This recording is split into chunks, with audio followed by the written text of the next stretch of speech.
A man ran from something into a dead end. He began slowing down. He sought an escape route. Too late, a small sword was at his neck. Throat slit, he screamed for mercy. The scene shifts to the next day. We see our main character, Araki Kai. 17-year-old Araki is angry. He attends school daily despite being a hitman. He casually entered the classroom. President Midu wished him good morning. Araki Kai ignored her. The class fashion queen disliked him. Rina, they gossiped about him. Then Arashur entered, the delinquent gang leader. He approached Araki Kai, wanting a greet, but he became angry. He unexpectedly grabbed at the boy. The boy blocked it, angered. Araki Kai almost revealed his killer skills, but let it go with just a scary warning. Kanzaki interrupted, and Arashur turned to face her. He saw Hashimoto, a strict rule following girl anger. Lazy kids were also chatting there. He met Narumi Yoshia, a new guy. The sophomore class's first year it was. Thus a typical high school day passed by.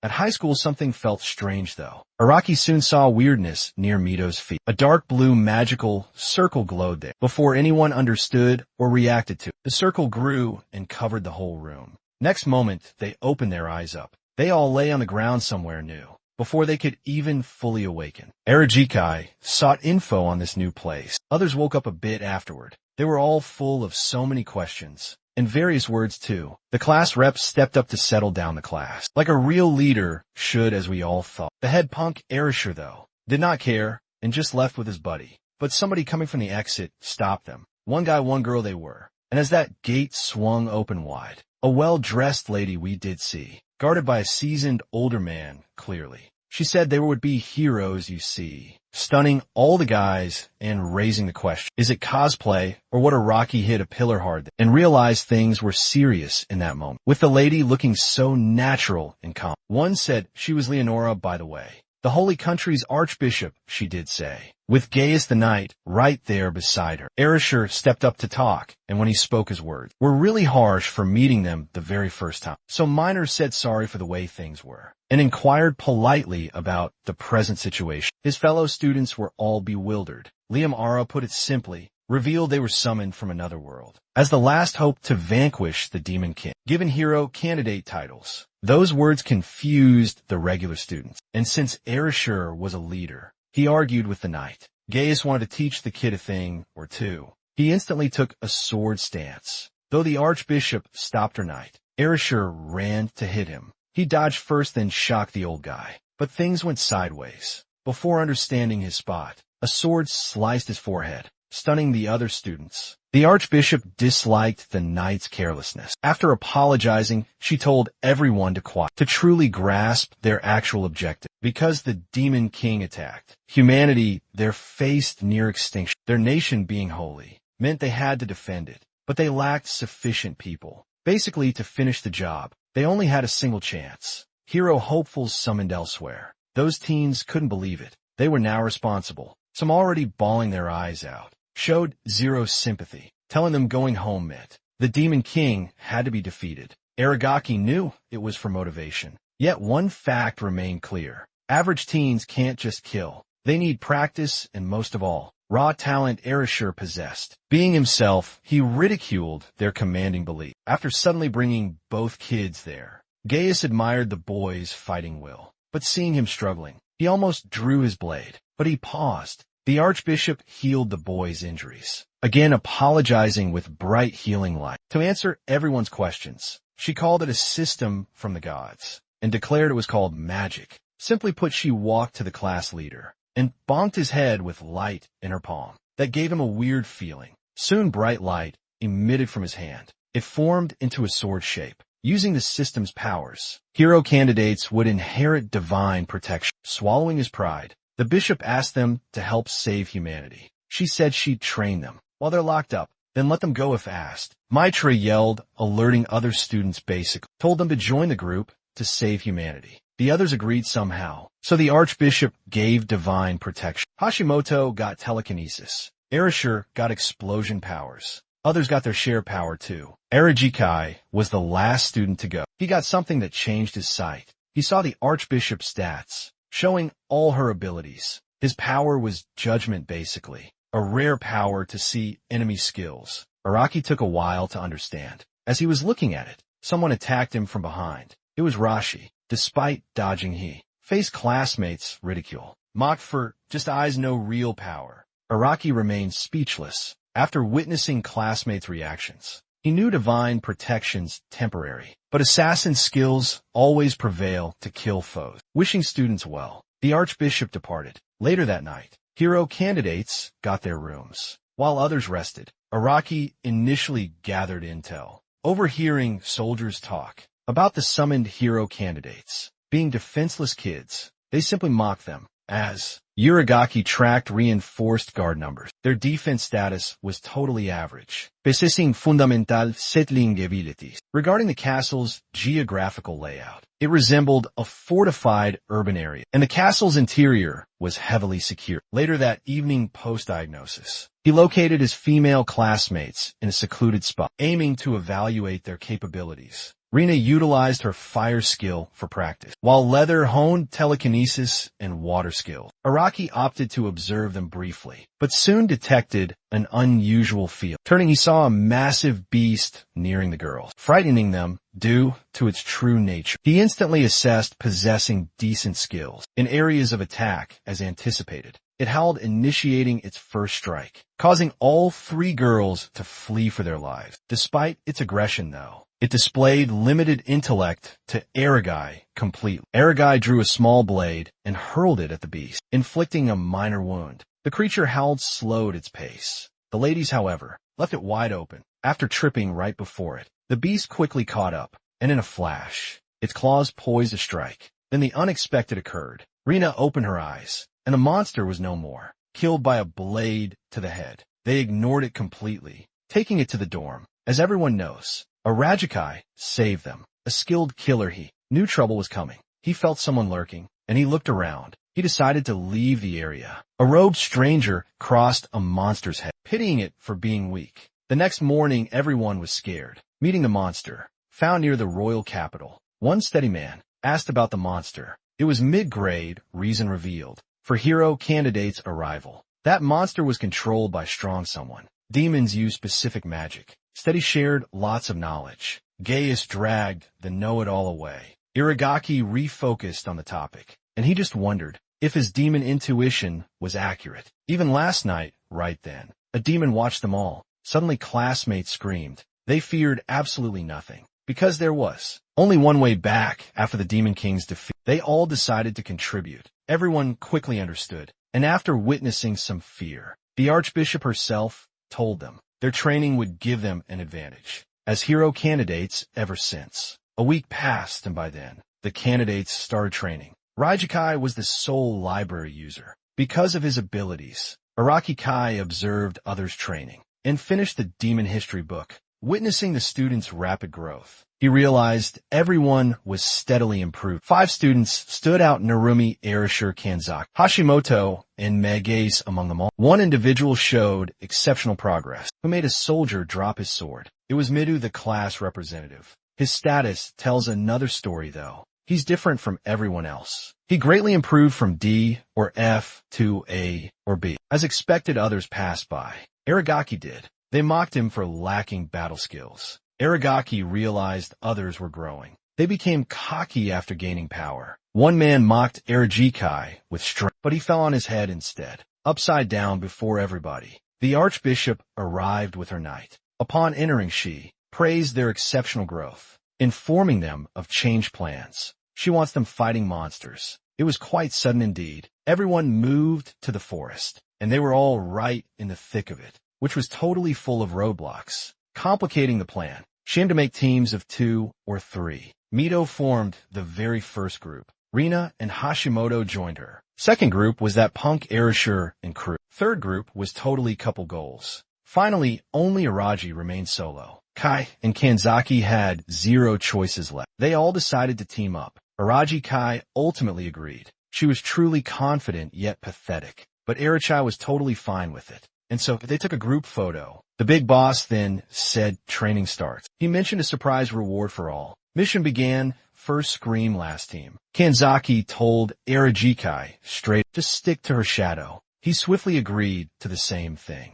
Giving the lady a photo showed his shamelessness. Meanwhile, in a different place, Araki sensed monsters nearby already. She identified them as goblins quickly. One goblin approached the lady directly. She used her spirit to control it instantly and made it fall back down on Earth. This power makes her commands absolute. Using various specific instructions, she successfully gained total dominance, but she looked exhausted from the effort. Araragi coldly told her to end its life. She showed hesitation and some doubt. Forgetting those things, aimed to murder. Their initial goal was just to slay. Obeying orders, she carried out the job. Araragi grabbed a stone for 3 goblins. They stood before him, poised to fight. Kanzaki then appeared once again there. She used power and got Araragi to help her. Following Araragi's way of thinking, she told the monsters to break their necks. And they did what she said right away, even though they listened to her. That'd make strong monsters less likely.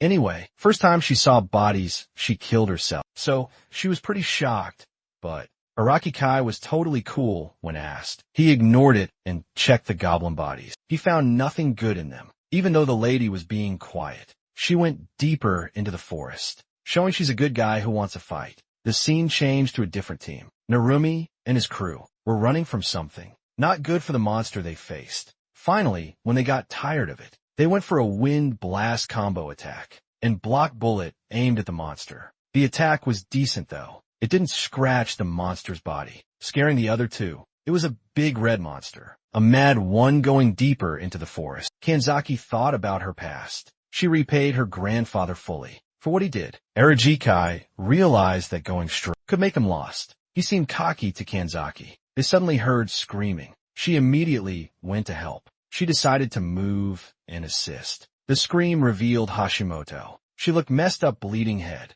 Narumi tried hard to help her. It was way too late. The monster lifted its paw for a deadly strike. Suddenly against them all, the monster's hand was frozen. Kanzaki's domination spell held it still. This was unlike her goblin trick. After assessing the scene, Arajikai told Narumi to handle Hashimoto. Marubi initially paused, but Araigaki insisted, so he went to fetch backup. Araigaki then used his judgment skill to analyze the monster's true nature. It was a bear heavily enchanted and under someone's control. Its stats favored crazy defense. Kanzaki lost her domination grip and chose to immediately flee, as fast as possible, but surprisingly. Kanzaki tripped and couldn't move her legs. The monster lunged at her instantly. Arajikai threw a smoke bomb. Seizing the moment, he scooped her up to hide. The smoke bomb was kind of awkward. He lied, saying he'd prepped it, meaning trained. Aranjai had all the assassin essentials, even a gun, before being summoned here. At first, she said sorry for the danger, then thanked him for saving her. Araki teased her about that, making her scream from embarrassment. Backup arrived with the best squad. Fellow students led by Midu. He quickly drew his sword. It was time for today's big fight. Him versus the scary bear monster. Midu went first, attacking with his sword. He launched an attack, piercing the bear's thick scales. Megas used fire magic to burn it, and landed a direct hit. Although it seemed promising, the bear was barely affected. Once free from the fire, it approached, but was hurting, moving much slower now. They joined forces to kill it instantly. Someone was watching the whole fight. It was Delphi's the assassin demon. He was impressed by their growth, especially Midu's rapid progress. He changed the mission to an assassination. Meanwhile, elsewhere, Medii was finishing his fight with several sword strikes. He broke through the bear's scales. To finish it off for good, he stabbed the monster's belly, killing it. Delphi's then decided to leave, but a knife was at his throat. He stopped immediately. Araji Kai knew everything. One should never ever believe that the enemy had been defeated. Delphi's raised his hands and dropped his weapon. He had so many questions on his mind, like how to get away. Araji Kai somehow just knew. He felt it and cut the knee. A loud scream, and he fell down. Diagnosed, wanted to ask questions, but that monster wouldn't answer them all. Delphos also felt it. He sensed a presence all along. During that first midnight garden attack, Arachai was already ahead of the game though. He planned to free Delphi's. He gave another chance for the fallen man to speak and be rejected. It was getting too late to do anything. To simplify matters, he cut off both his elbows, increasing his suffering even further. Delphi's was cornered with 0 options left. He chose suicide via poison ingestion, spitting it out at death's final words. Arajikai was about to assess skill development. Kanzaki suddenly summoned him.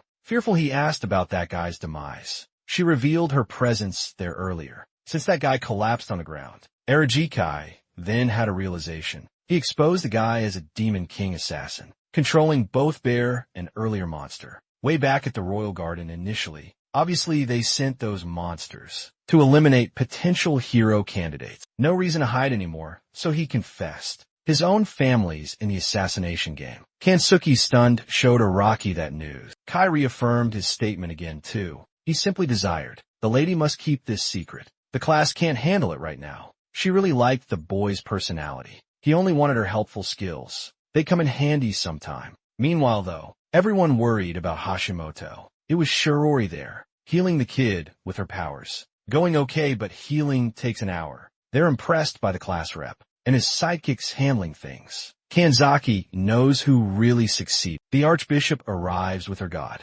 Everyone's mad they're late to rescue. Gaius says their plan was no help. Wouldn't be good training if he rescued them all the time. Risking their lives is fine. Not even a real issue, since they themselves faced similar battles. Minute worried about the weak monster rumors. The Archbishop only knew one answer. A demon assassin must be behind everything. They decided to bolster their defenses to handle such creatures effectively. The Archbishop pushed hero candidates harder. Such intense training levels would yield nothing beneficial. Others felt quite depressed and scared. The onlookers witnessed. The final representative opposed Leonora. The lady instantly rejected his complaint, angering delinquent leader Orishimura. He wouldn't accept any orders. Gaius's personality abruptly shifted. He yelled these were the key points. To beat the Demon King they needed, and must always obey commands given. Another conflict ignited between him and Orishimura, but the class rep stepped in.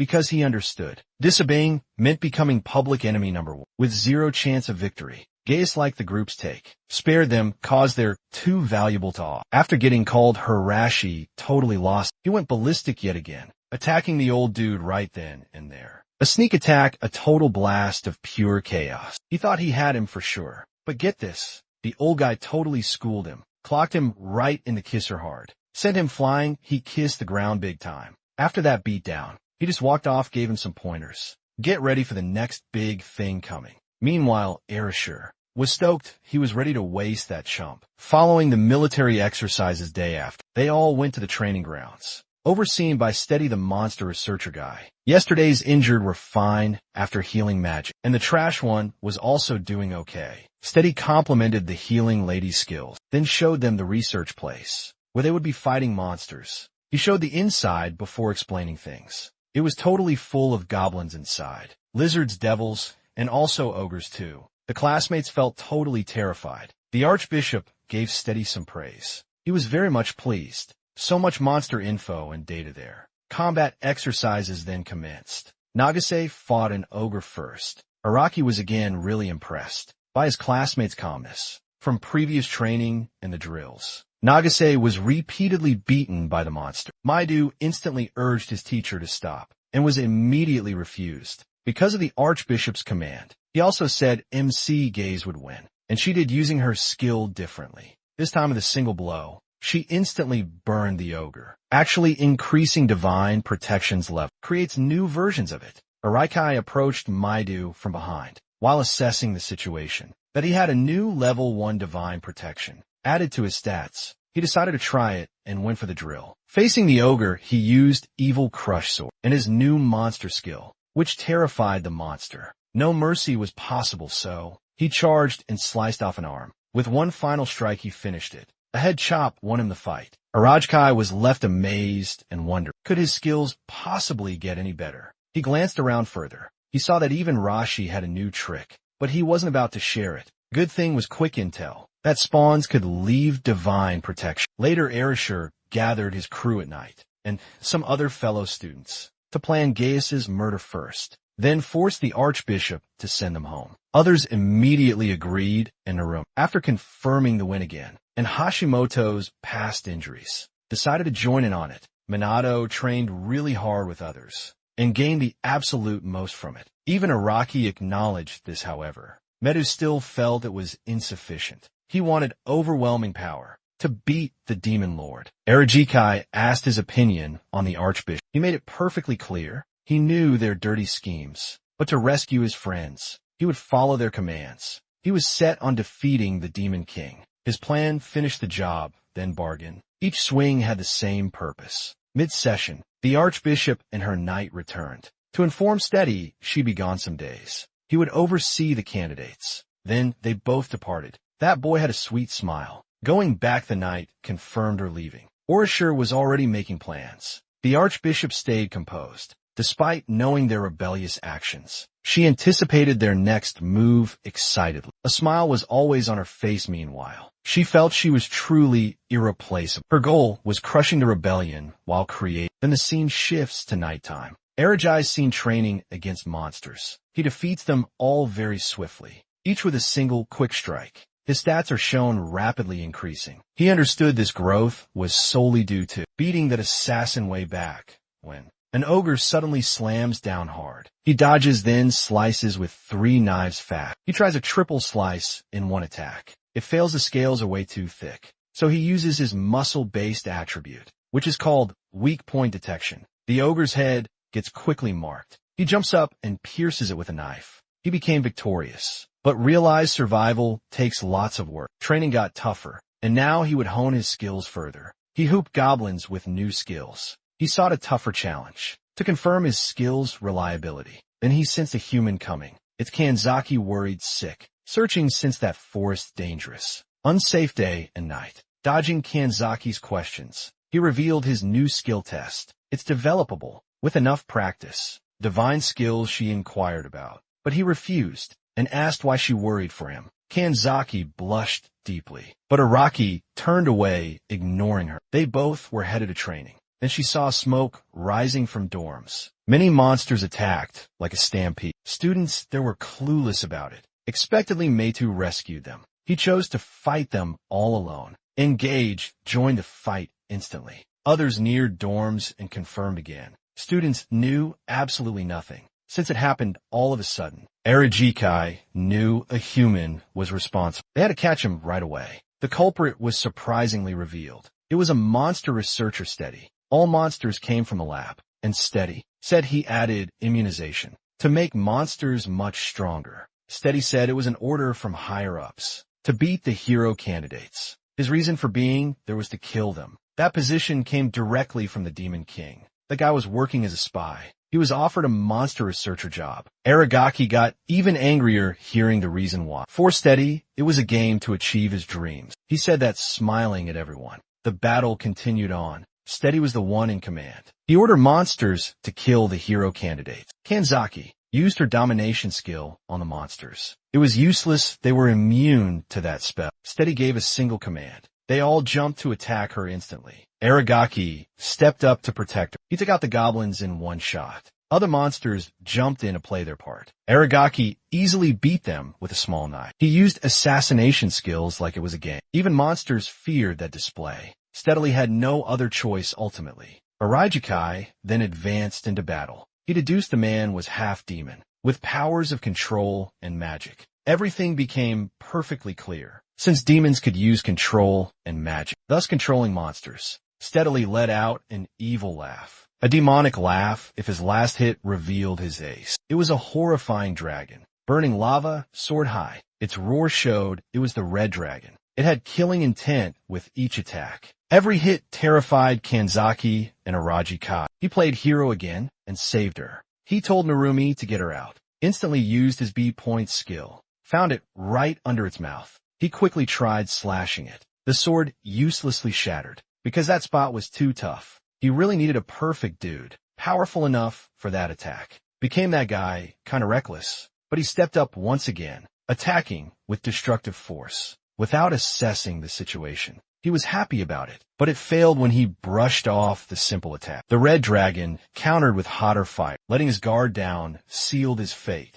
Arajikai understood his strength and decided to team up against the monster. Arashi's assessment was spot on. Arajikai explained his reality. He could detect weak spots. It wasn't like the dragon would just wait for their chat, so it attacked again with this, plus fire breath, allowing zero reaction or counter time. Erishur took the hit directly. and knew he couldn't win alone somehow. Swallowing his pride, he asked around, learning about the scale. Flipped beneath the neck. Arajikai would be bait, grabbing its attention, holding steady behind. Use control magic for quicker closure. A dragon being controlled followed immediately. Its fire blast targeted them both. Another fire breath was coming. Arajikai interrupted with knife strikes and got its attention, saving Erashur from danger. Seizing the opportunity, he rushed in, unleashing the destructive blast. Again beneath the neck. Mission seemingly successful. That red dragon finally fell down and stayed motionless.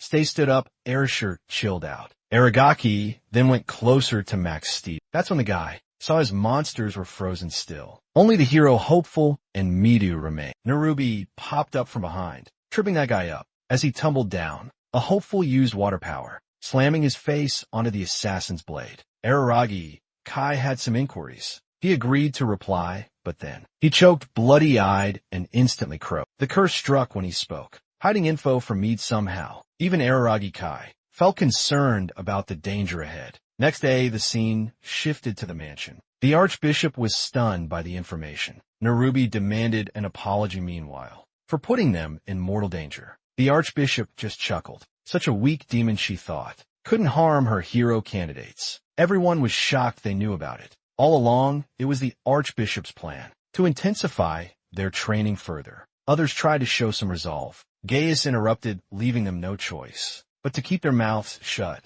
Then she announced a visit to the royal capital, a parade to reveal the hero candidates. Their plan began immediately that night. They were traveling and camping. Erashur planned the rebellion to defeat the 30 soldiers, the weakest until arriving in that country. Erashur figured those guys underestimated classmates. The plan would start tonight. Erashur Kai overheard everything. He saw they lacked proper training. The sole reason those Archbishop Knight ignored them was knowing they could handle it solo. He found a class rep right away, spilling all he just heard. At the stroke of midnight, rebels moved to seize opportunity. Everyone else was asleep. Mito led another group there. Stopping them cold, he confirmed plan. And once that was finished, Kanzaki thought that way was nuts. Orashur, however, refused to be a lapdog there. Might have been too chill. He said he would be their pawn to beat the Demon King, demanding more to ensure everyone's safe return. Erashur, unprepared, chose his own path. The others became an obstacle to stop him. Erashur instantly launched a knee strike. Though possibly blocked,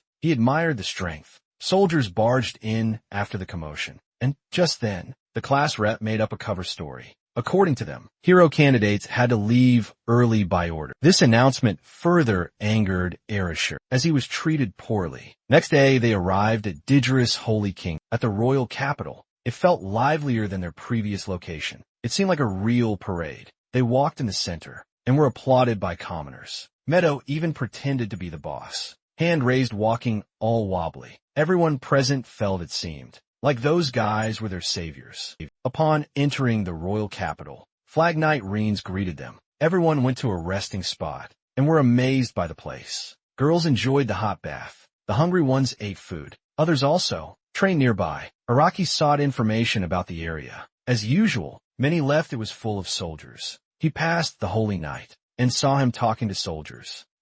Those guys seemed stronger than normal kids. Everyone wondered, could they beat the Demon King's followers? Hiding in the royal capital, activity intensified. People believed the hero candidates would win, rescuing them from every problem. To gain further insight, Arajakai ventured into the city, the ideal spot for this. He chose a bar for some drinks. He caught a conversation between folks about faith in hero candidates and the saints summoned by them. The church had way more influence. The bartender offered a beverage. He asked about Demon King's crew. This nation opposed war with demons. He tempted humans with great strength. Followers existed in vast quantities. They wrecked a noble country recently. Aradukai finally grasped the city's tension, even with their presence there. Lost in his own mind, Kanzaki interrupted him again and dodged further questions instantly. She offered assistance help, but Araki refused, going solo instead. She kept persisting though,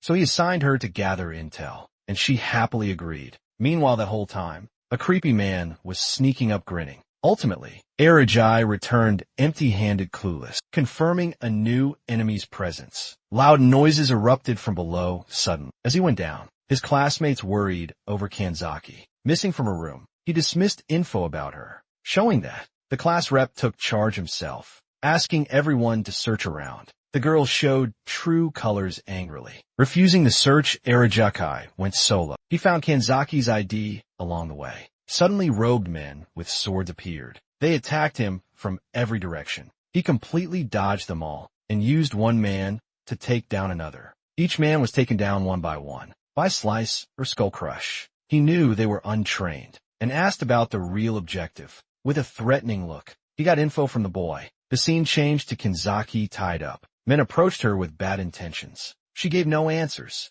Their perversion showed. They revealed her breasts. Before more damage, Arajai arrived using his judgment. He realized they couldn't capture Kanzaki. He tripped him using 2 tiny blades and rescued the woman, telling her to stay quiet. Once they felt safe, they left. But a weird presence stopped them. It attacked them head-on using a sword. Arajai dodged it skillfully. The enemy was a holy knight, from the royal capital even. He was the Demon King's army general. The system was deeply corrupt. The Demon King could only rule after defeating the hero candidates. They faced off Arajai instantly, used his judgment skill. The Holy Knight was well-rounded, and definitely not to be taken lightly. The Holy Knight attacked with his sword. Araragi completely dodged it, but the man anticipated that move and instantly countered with fireballs from a magic circle on his palm. Arajai focused on dodging fireballs. He then used that moment to slip past Arajai and attacked with a flaming sword. Escape seemed impossible for our guy, so he played his trump card, the gun, and shot the man right in the head. The Holy Knight was defenseless. The bullet hit, he fell down dead. Araki didn't want to use it yet, but that versatile man deserved it. Kanzaki witnessed the entire fight, but Araguchi acted casual. Guns are normal in assassinations. She thanked him for coming to save her, and said her domination had no effect on those beings whatsoever. Araguchi quickly covered her with his robe, while saying a man's coming back. He was thoroughly informed. He snagged a Demon King minion. Begging for life, he confessed servitude. He had orders to eliminate hero hopefuls. He added that kidnapped women lived. Upon return to the dorm, morning had arrived. Araki knew no demons searched. The man spoke yet survived. He revealed truth and lived still. He lectured the lady then. Trust no one and escape quickly. Never lower your guard. Kanzaki disliked Aragaki's attitude. In shock, they faced 2 amazing beings, both demon and human. Suddenly then, Midu arrived happy they were well. Arajai grabbed the man for a talk. He revealed the Diamond Demon cult. He exposed hero candidates as cult targets, followers, and he felt everyone absolutely must be way more careful now. From this point going forward, Mido suggested informing the Archbishop fully, but already knew the whole time. She demanded they handle it themselves. They considered a group meeting then. A scream suddenly erupted, a loud shriek from the royal capital's center. Smoke billowed before they moved even. Masked people surrounded all of them, carrying swords or spears as weapons, attacking them instantly without pause. The hero candidates went on defense to confront every single attacker. This group had surrounded the candidates in separate groups at various places, split in 4 teams for capture. Araki used his judgment scale then. He discovered they were regular folks with fighter-level strength. They all attacked simultaneously. Kanzaki instantly used her freeze power, freezing everyone right there.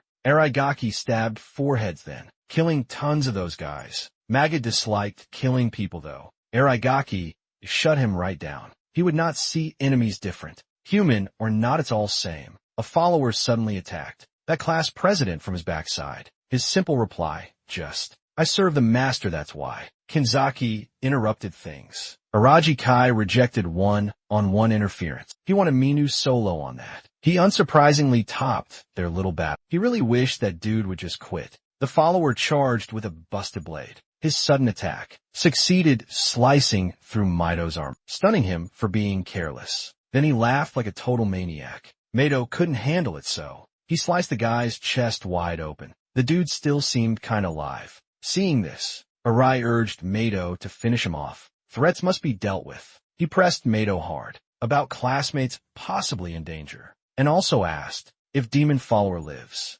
mattered more than his friends' lives. Mato got it stepped up and killed the guy with a heart stab. Meanwhile, the delinquent had done his part. He unleashed his destructive blast, showing others zero mercy, and somehow rallied his own troops. MC Gaze led the third group up front, torching followers with flames, yet couldn't protect everyone. Too many were closing in. Another problem arose. Some classmates were frozen, unable to kill people. Seizing this chance, those guys attacked the heroes then arrived. The rest looked like the Archbishop. The Archbishop passed the candidates. Others were angered by the saint's arrival. The bishop remained calm, showing her will to aid the heroes when they needed it. Demon followers underestimated the lady, approaching with no knight, and opted to attack her without thinking, alongside many other underlings. It seemed like the Archbishop awaited their approach, and once they did, she used her power to floor them. Their faces shocked. Her dominance outranged Kanzaki's by far, in effect, and more. Nadagai, relieved, thanked her for helping.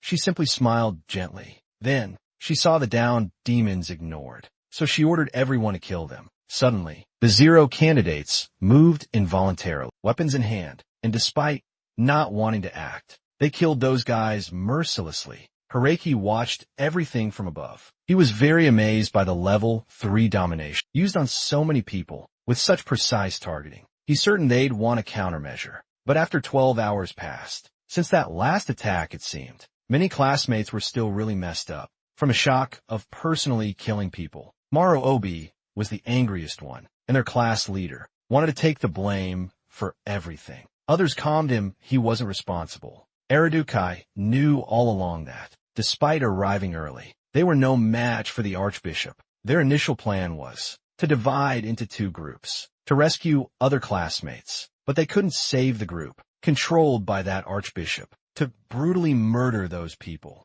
One thing was certain in Araki's mind. Many Demon King's army soldiers were defeated. They wouldn't make another move anytime soon. Thinking of something quite important, he asked Kanzaki to accompany him outside. Arriving somewhere, he then told her to counter the Archbishop's domination power. He wanted her to use that skill on him. This request made the lady blush crimson, revealing their current environment. The scene shifts to the following day. A huge parade was being organized, celebrating the hero candidates summit. It was a demonstration of sorts, a festival showcasing those kids. Every single person in the capital city warmly welcomed them with open arms. It seemed everyone was having a blast. The parade was spectacular, but Araragi Kai eyed the Archbishop suspiciously, acting normal, yet proving more dangerous. The parade finally hit the main palace. They were told to return to their origin, summoned at Temple City Alpha. Initially, the Archbishop wasn't going with them. Gaius would be their escort instead.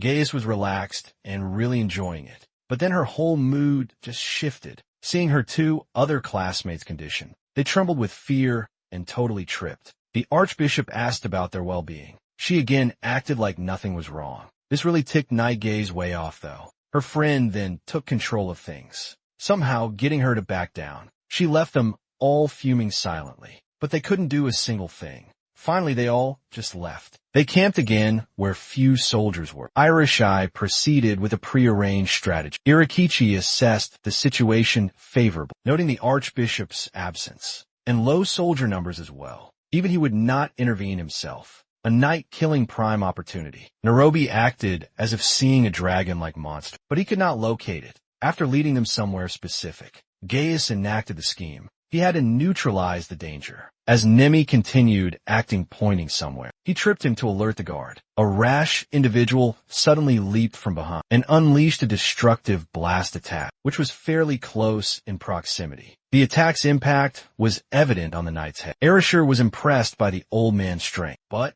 his next attack, a landmine, was pre-planned. As the old guy stepped back, a landmine blew him up. The trap worked perfectly. It was cheap and angered the old man. Orishur, a punk, did not even flinch at the announcement. Before the old man could escape, hero candidates surrounded him. The punk leader ordered no mercy. The old man knew he was trapped. He launched a blue ball skyward, confusing all it was a signal. Everyone at camp saw it. The boy had finally screwed up. Soldiers knew it was distress. They went straight to the location. Arajikai jumped and slit a throat. shocking all the other soldiers. He kept assassinating every soldier, killing them all ruthlessly, untrained and lacking divine protection. They were totally helpless, just waiting to get sliced up. They all had so many questions, but Araki ignored them and killed everyone. Meanwhile, hero candidates surrounded the old guy and fought him hard. Nami used wind lens to boost power, focusing it on the old man.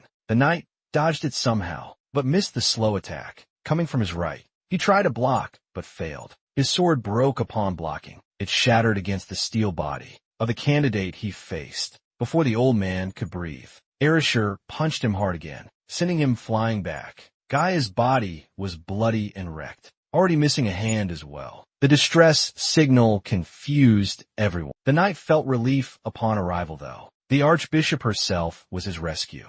Hero candidates were terrified by her, while all soldiers were already tied up. Kanzaki did that. She was simply following orders. Unexpected for her real personality. Arajikai claimed responsibility for every soldier had been caught or cut. Araragi did everything. He knew Erasure could handle the knight. Right now, the class rep understood the real reason why everyone was missing. Naivemida thought Araragi was an ally, but he was selfishly doing as he pleased. Meadow finally went to go find Erasure. She thought he would stop him from continuing his plan. The archbishop stayed calm and ridiculed the old man for losing. Other candidates didn't know what to do, but Erasure knew he had to fight her. Others were scared to face her. The archbishop herself thought they relied on divine protection and knew nothing about mana, making them truly weak. The battle continued between them. It mocked the archbishop, who decided to cut his fangs. Gaius was immediately stunned, but she felt more loved by God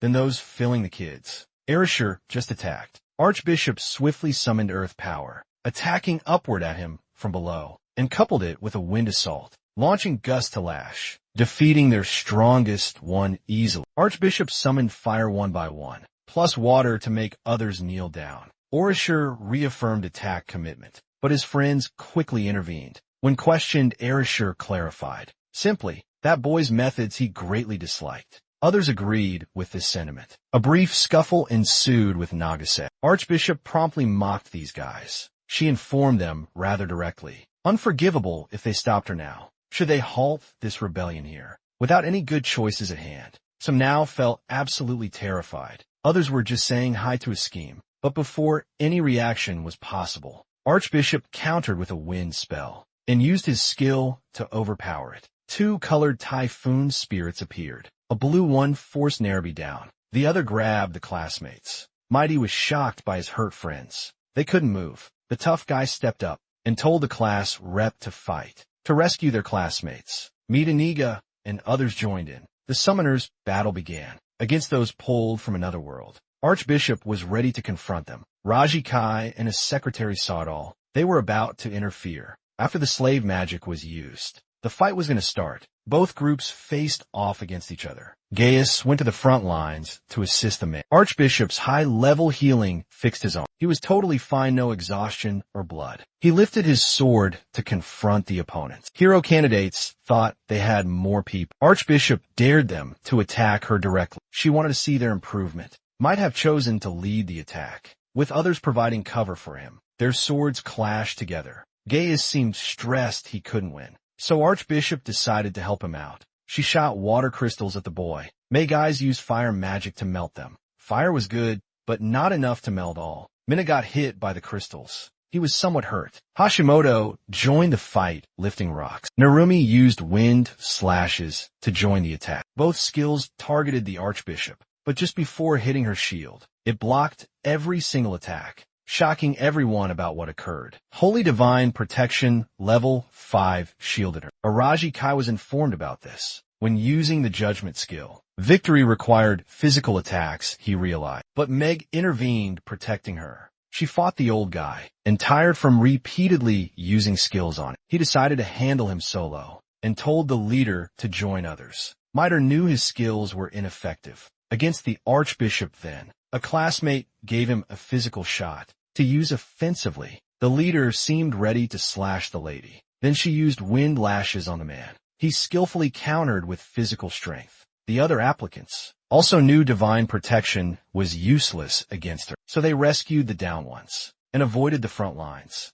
Hirashi matched the old guy's pace and seemed to overpower him. He quickly saw the old man lacked strength, and the old man knew the kid was spent, unable to use divine protection. Round 2's battles looked different. The Archbishop led with fire attacks, showing the man he could die if even one attack hit. He sought a way to beat her. Meanwhile, the Archbishop kept her distance from him and praised his dodging skills. Mito realized winning meant closing the gap. Getting close was the only way. His classmates couldn't help him. Holy Shielding made him super quick. He instantly did the move fast. She countered with a wind blast. Erikai dodged, still keeping up, so she cast Control to trip him, then Fire to burn him bad. He's getting roasted mid-journey. The big priest saw his huge gains, but ultimately, it was pointless. He's down unconscious, not moving. Round 2 looked like a reversal. Erasure was plotting an escape route, seizing the moment quick. Old dude attacked his chest hard. Bleeding, he kneeled down hurt. Old man dissed his weak game. He's nothing without holy help. The taunts brought back old life. He wrecked kids with 0 powers. Newly inspired, he fought back hard. He shocked the blades in his chest painlessly. Erasure feels no pain whatsoever. He grips his palm tightly, punches the guy squarely in the face, sends him flying, then crashing down hard. Finally, the kid wins. The results announced. Round 2 completely flipped the script. Madhu abruptly stands up, recalling his friend's awful ordeal. If he hadn't handled it alone, the Archbishop's impressed again. He's about to speak up, but Arajakai instantly, without hesitation, lunges forward with a powerful blow. She dodges the quick attack, stumbles back, gets a chance to react. Before she understands what occurred, Minder attacks her from behind, and she used holy protection to stop it. But it was totally pointless. That sword broke it with one touch. She knew Mighty was closing in fast. With his speed, she praised him more, calling him a god's offspring. He instantly moved again there, to close the gap quickly, and aimed his sword at her neck. But something suddenly stopped him. The next order told him to kneel. Her dominance made him fall down. Suddenly, her card was finally played, and Araki interrupted things. The Archbishop used enslavement magic. His friends tried holy magic to help, but she also cast her spell on them, bringing them under her total control. She passed the candidates once again, saddened by her knight's defeat. She was completely calm until controlling those guys. Even Midu had lost all hope by now, and it was finally over. She revealed her power over them, from a start to keep them safe. Suddenly 3 knives flew at her back. Her shield protected her, though. She knew a candidate was hiding. All along, it was a Rajikai guy. She thought he was shady from the start. Disappointed, he attacked from behind, instead of facing her directly. She used that slave magic on him too, made him freeze happy with her move. Suddenly her shoulder had a hole. Araquidai shot her with his gun, but somehow he missed. Archbishop wondered how he moved, even after the spell hit him. Confused about Araquidai's weapon, he tricked her with words to show his honesty. The Archbishop used holy fire protection against the enemy, who fell for it again. He unexpectedly left the area. His robe left there. He surprised her with a gun from the left, aimed directly at her head. Point-blank range it was. Her magic was useless against him, he said. The Archbishop was now confused. Araki couldn't know the real reason why. The gamble seemed to work. Turning around, he did. He asked Hanzaki to use domination on him. Kanzaki misunderstood things, but learned new info while researching. His research revealed different findings. The first spell cast takes priority, he said, over any newly cast spell. He was asking Kanzaki for help. Utilize her own mastery ability initially, prior to his confrontation with the Archbishop. This remained a risky move, due to a substantial power disparity in mastery between Kanzaki's and the Archbishop's abilities. His sole gamble justification was steady dominance over Kanzaki's monster mastery skill, confirming initial magic casts held greater influence. Banking on this chance, he faced the Archbishop as her mastery over Kanzaki took hold. Presently, she stood behind the cheap tactic, finally nearing like a raggy Kai, about to pull the trigger and fire. Kneeling, she got hit by a second bullet. Handcuffs sealed her magic completely, obtained from the Demon King's forces, a deal to send them back universally, and gain her own freedom basically. The Archbishop lacked that magic to return them home. That lady was definitely telling the truth. She revealed some information. Summoning takes a whole lot of power. Only God can do it. Basically, God did everything. The deal was to send them home after finishing that world's task. Such summonings happened many times. Their survival in that land depended on not being wiped out by demons or getting lost. Arajac didn't feel like fighting demons. After hearing all of that, the Archbishop knew they'd live there forever, ultimately annihilated when the demon army attacked. Arajikai was done listening. He raised his knife to kill her. Meadow stopped him, revealing that lady couldn't get him home. He chose to remain a hero candidate, despite being declared prisoners. The Archbishop played it cool, acted like everything was normal. But Araquidai started calculating immediately, considering what might occur. Upon the Archbishop's release, Kanzaki would be the initial target, obviously. She'd attempt to kill Mito. He thought Saints Immortal released her after a deal for assistance. Other hero candidates later agreed. Nagai's, however, worried about ensuring her compliance to the promise nonetheless. Narumi distrusted her completely. Everyone pondered solutions deeply. Araki knew Midu's predicament, because he considered the group. Unlike his own solitary thoughts about the situation, Araki seized the moment and shot the woman directly to the head center, without a chance to react. Other hero hopefuls were totally shocked, and right then, before any questions, he again used a smoke bomb, vanishing before their very eyes. Mighty was left wondering. Others figured the dude was truly selfish, thinking only of himself. Kinzieki seemed aware of this for a while, and as the flashback shifted, he shared his DOS capture plan, his plan to capture DOS, and if that proved impossible, he would kill her, though he considered killing the girl if she failed to negotiate their safe return. He did it all to shoulder Xing's death alone. Returning to the Empire after the task, the man would act solo to find the exit, telling her not to sweat him. Meanwhile, elsewhere, Kanzaki was way more stressed across the Empire. In a spooky spot, a dude sat on a throne giggling, hearing about those hero wannabes who tried jumping them. One sunny day, Rajakai walked out of the woods, headed to town after 2 weeks. From a cliff, his goal was clear, arriving overnight. As kind of figured, he snuck through grass towards the walls, climbing up in pitch-black darkness to ditch the invasion label. First thing in town, get some cash, even though he had some loot. After wasting those soldiers, he hit a bar to find good folks. He reached the bar. He got a drink and some food. Calling himself a job hunter, forced away from home, he asked about any available work. Immediately offered adventuring. While being given the beverage, guild requests this type of job, paid for monster slaying or tasks. Bartender felt the kid could do it. His eyes revealed everything. He even confirmed it by saying, when asked by someone nearby, signing up was super simple. They didn't even check ID, and they brought out the food. Bartender used to adventure too. Next day, he left the inn early, thanking the innkeeper kindly, saying he'd be gone all day. Good thing nobody knew yet. Though a hero candidate, he stayed cautious. He decided to remain on high alert. He went straight to the Adventurers Guild. Upon opening the gate, immediately, he saw a busy reception area. He inquired about becoming an adventurer. Registration cost 1 silver coin. He chose a different name for himself, Siren One, who left his old home after the Demon King attacked. He registered and then departed. Given a stem, he learned the hierarchy. Ranked A to F by accomplishments. Higher ranks got respect, better quests. As a newbie, he joined a friend group, always on a bulletin board for viewing. He had to choose his first quest quickly.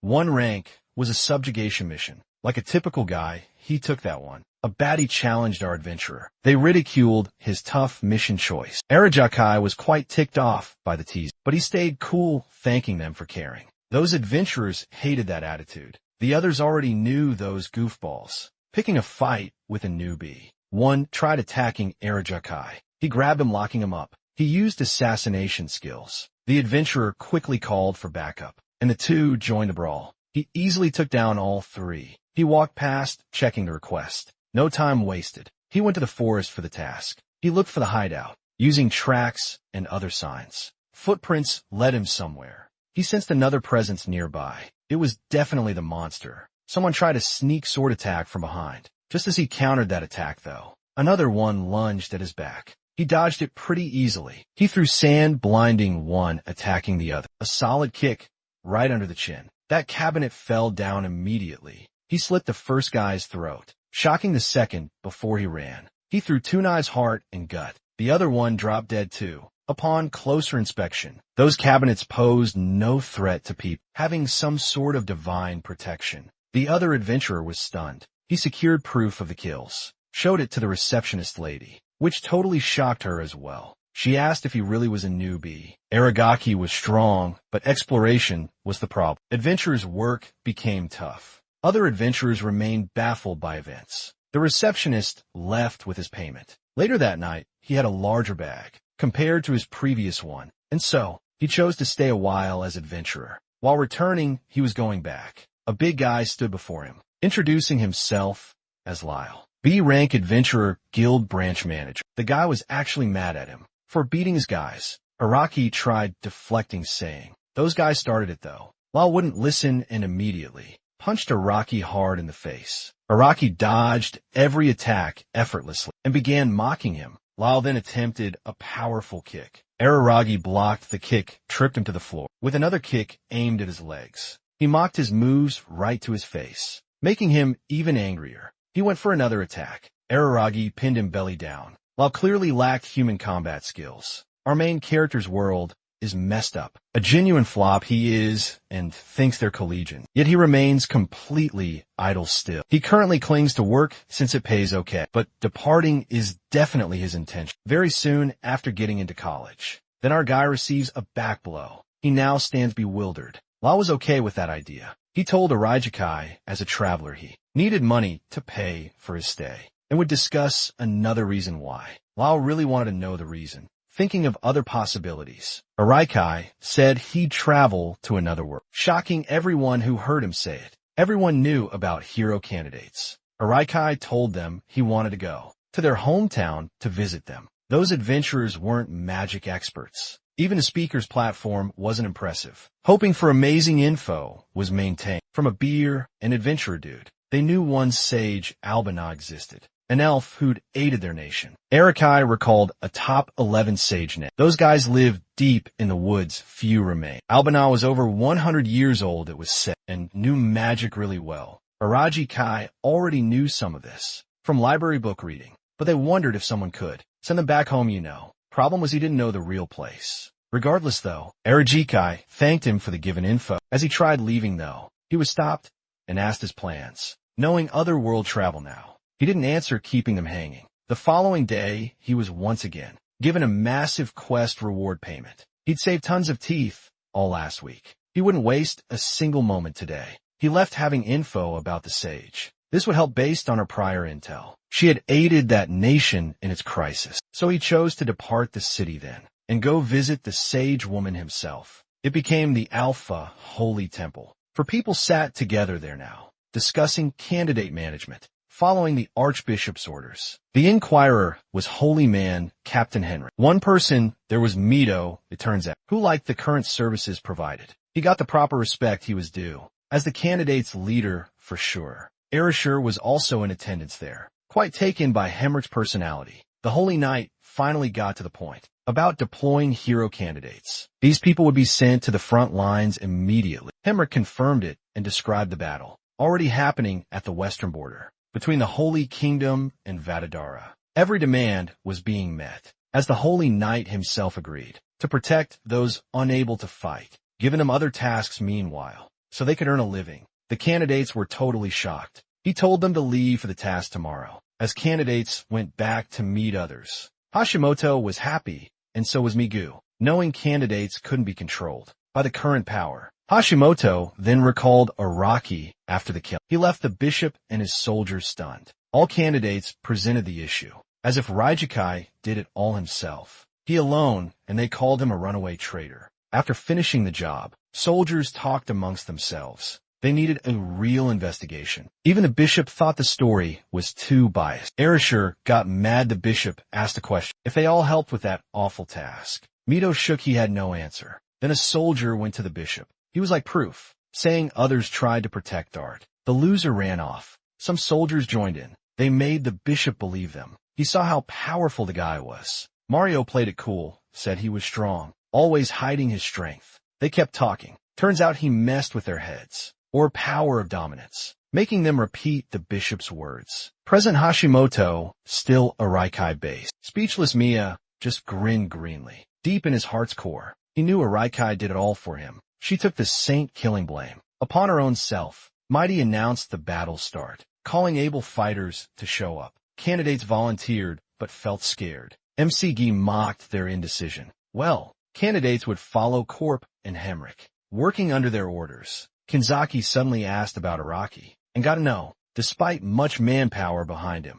Then suddenly, Magaze interrupted with fiery hand, fueled by unwavering resolve. He'll eliminate whoever caused this misery. The hero candidates traveled as planned. A massive group heroes in the center. Hemrick's men guarded them closely. Candidates walked by foot, getting tired very easily, and would walk until nightfall. Students anticipated something exciting, yet remained unhappy though, disrupting the convention's flow. Erasure extended his arms, sensing a strange presence nearby. Hero candidates instantly raised their guard. Others annoyed by the convoy's halt. Maidu clarified the situation then, explaining that a soldier canceled the request and demanded obedience to orders. Erasure, the delinquent, disliking that remark, lifted him in an effort to pacify him before things escalated further. Monstrous creatures emerged from shrubbery, which were actually bunnies with sharp claws, pointy nails, and bulky physiques. They all immediately pounced on the caravan, and the soldiers there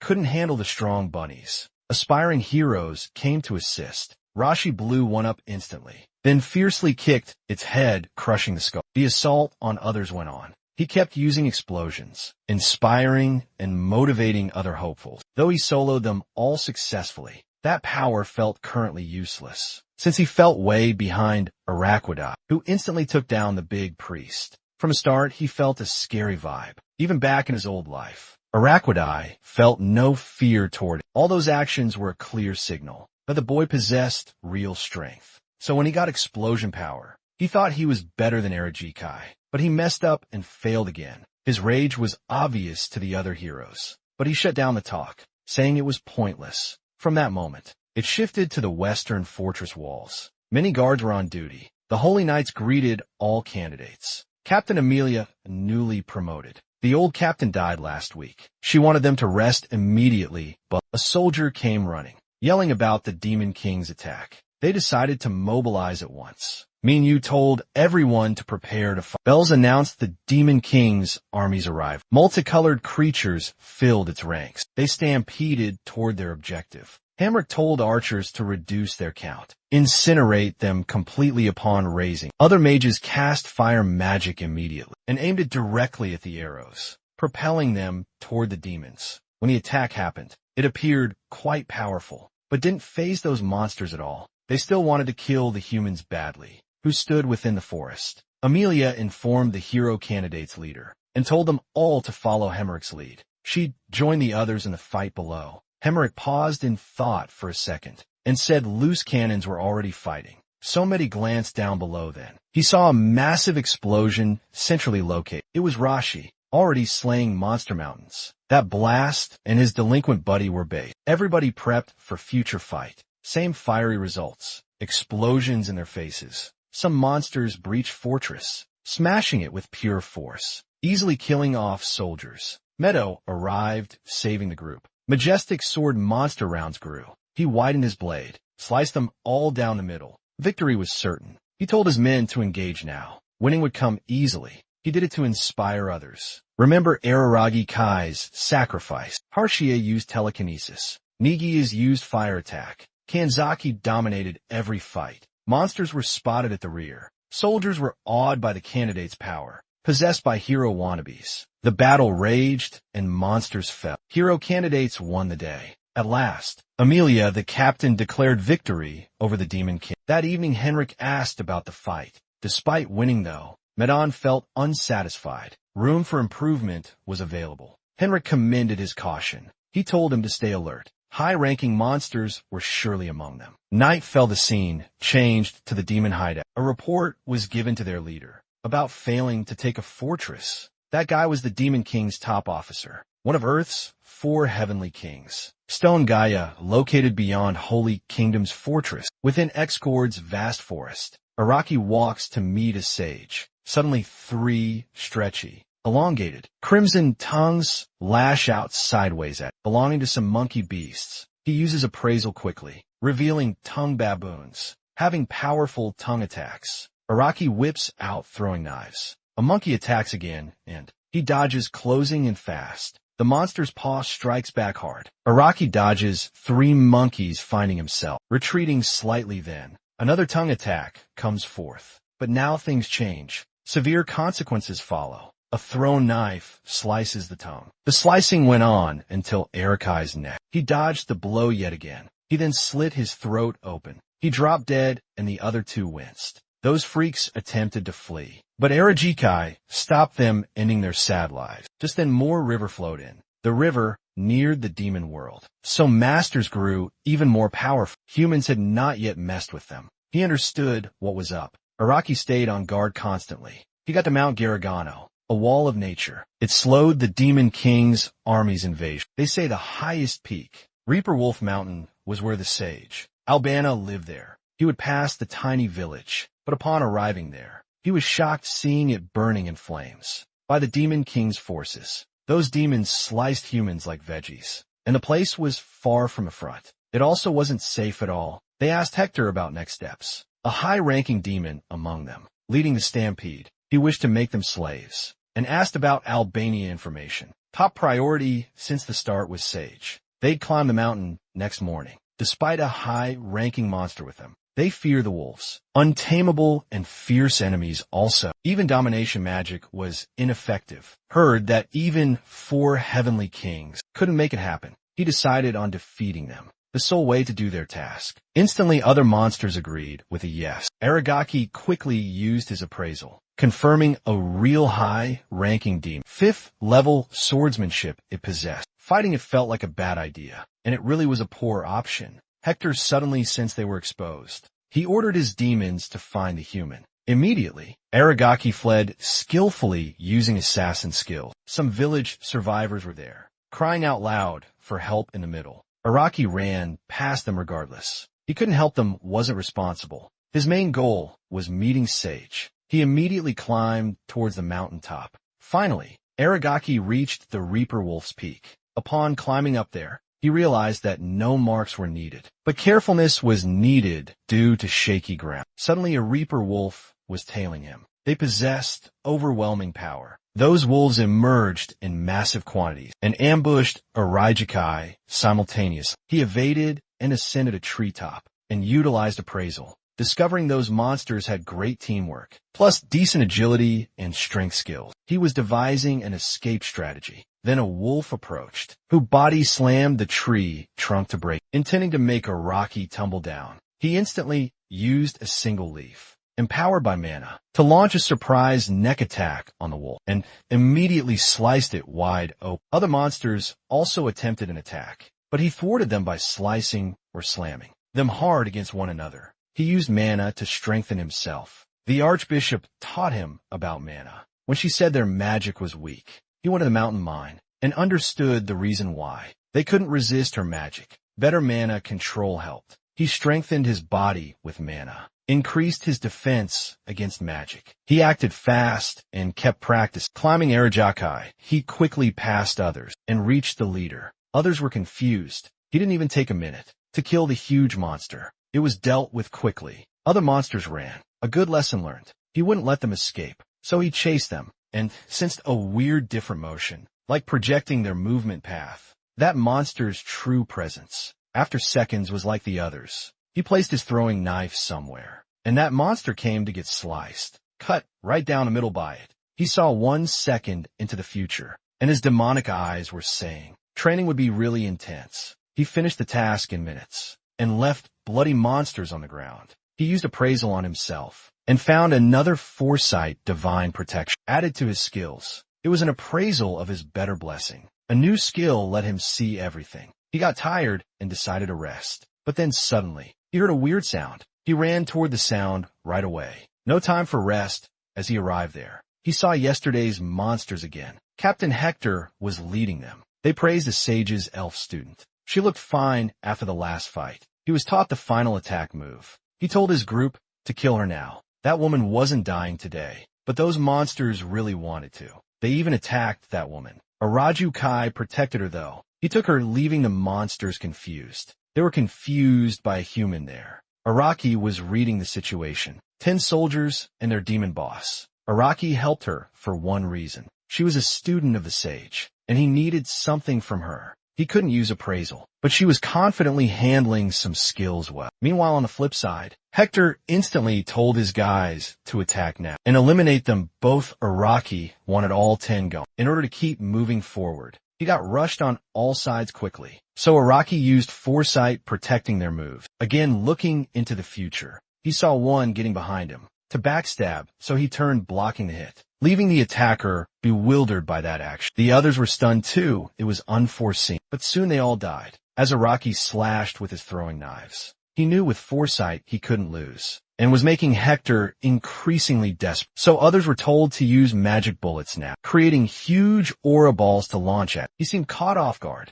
Thus the sage's student stepped in. He summoned his wind spirit to block the attacks. With a whirlwind of sharp cuts, Araki was completely baffled, shocked to see her use forbidden spirit power, and he commended her for it. He quickly realized without joining the group, they couldn't continue onward, so he brought out his powerful weapon. Arajikai decided to confront him alone, and there the leader appeared with intense aura. The woman disliked being called a follower, and stated her true name was Mare. Even amidst the fierce battle, Arajikai taunted her more than attacked. He used 2 Threnoi to counter his big one, but it still had zero effect. The monster's slashing overwhelmed him. As he forced one away, Arakai got a shallow cut on his stomach, even while trying to evade it. Hector, impressed, Arakai instantly appraised, admiring swordsmanship skills. He decided on a final move. Arajikai paused. The guy charged to engage in a fight. Arajikai used future sight 1 second ahead, dodging attacks constantly. He did pretty well,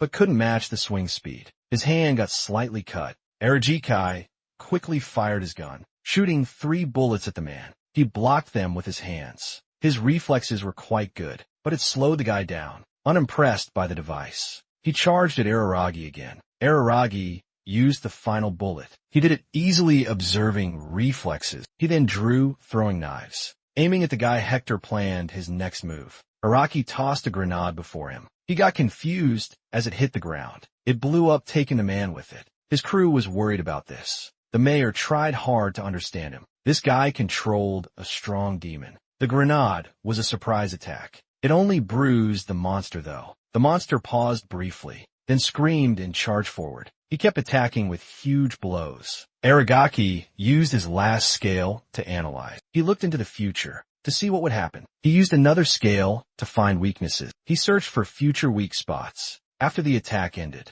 a thin line appeared on Hector's neck. Aragaki moved quickly. He aimed right at the neck. He expertly throat slit and killed the beast. Right after completing the job, his knees hit the dirt. He went down, grounded, seemingly expired. Monsters noticed the dude was spent from battling their chief. Marin was also totally tapped out, using spirit force, so monsters all jumped on her quick. They chanted a spell right there, calling up a fire lizard. Those monsters burned up, yelling for rescue. Those flames were seriously intense. Their saris got a wise Albana for blonde arriving tardy. She admired the strange helper dude. She said thanks. He called it luck, asking is that really the sage, ma'am? Cause he couldn't tell low mana problems. So he leveled with her honestly. Alban would help that guy regardless of hidden motives because that disciple was rescued by him. They all decided to return back to escape the wolf's danger and let the boy rest to recover mana. Things looked pretty good for him. He seemed happy at home. They arrived at a witch-like house. One dude immediately bathed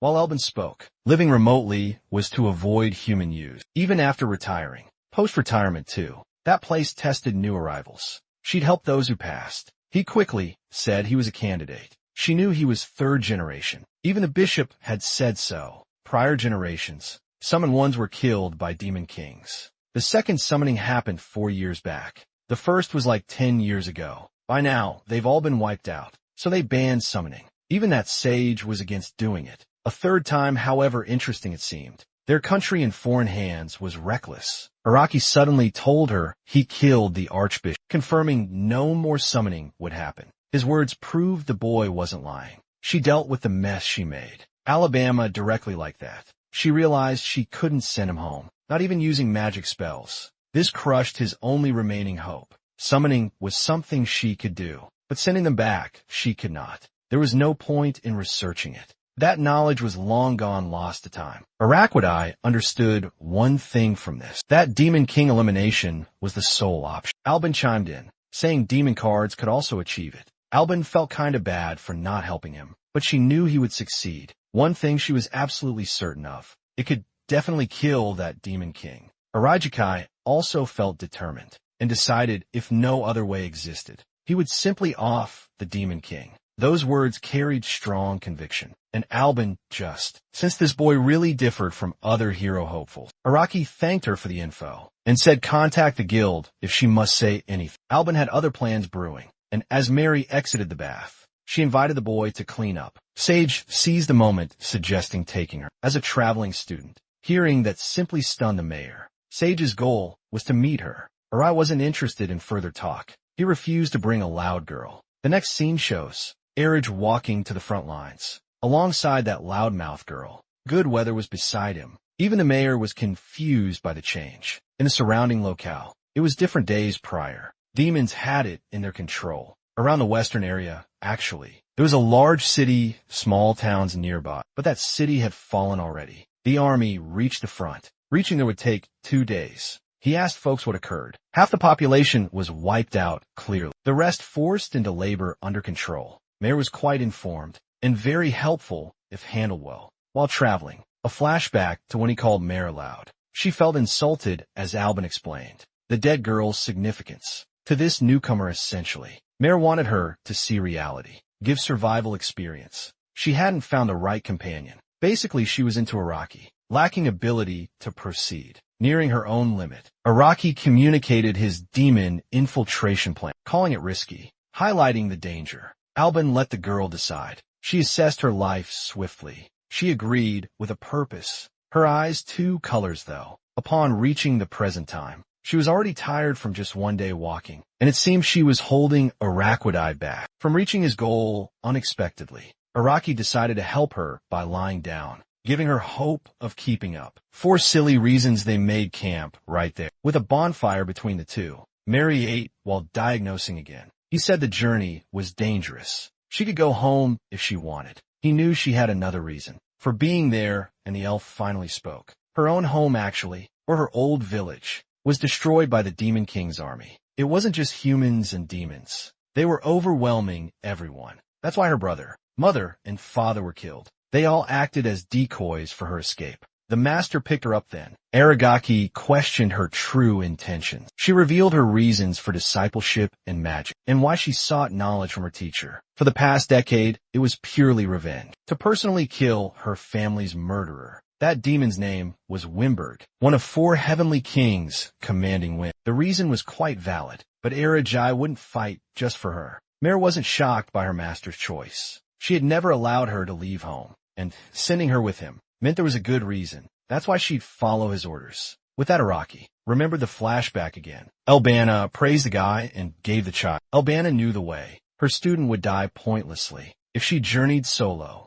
Assessing the situation, Mayer regretted involving him. Araki suggested sleep. They had to walk again soon. Next day, he used the watch for good sleep, but couldn't sleep that night, remembering the 4 demon kings. Being top 4 meant they'd be way stronger than prior demons. He just fought recently. Things were getting serious. While stargazing, he decided to stop. Timing was wrong. In other heroes' stories, at the fort delegates met with the hero candidates leader. One delegate kept yelling to go. Our main character's world is messed up. A genuine flop he is, and thinks they're collegians. Yet he remains completely idle still. He currently clings to work since it pays okay, but departing is definitely his intention. Very soon after getting into college. Then our guy receives a back blow. He now stands bewildered. Wouldn't refuse the higher-ups' directives. They provide their absolute best support. Maidu was told to tell his men to move out. By morning, Mighty felt a bad premonition. This attack was the total opposite of his last. The previous one, the following morning.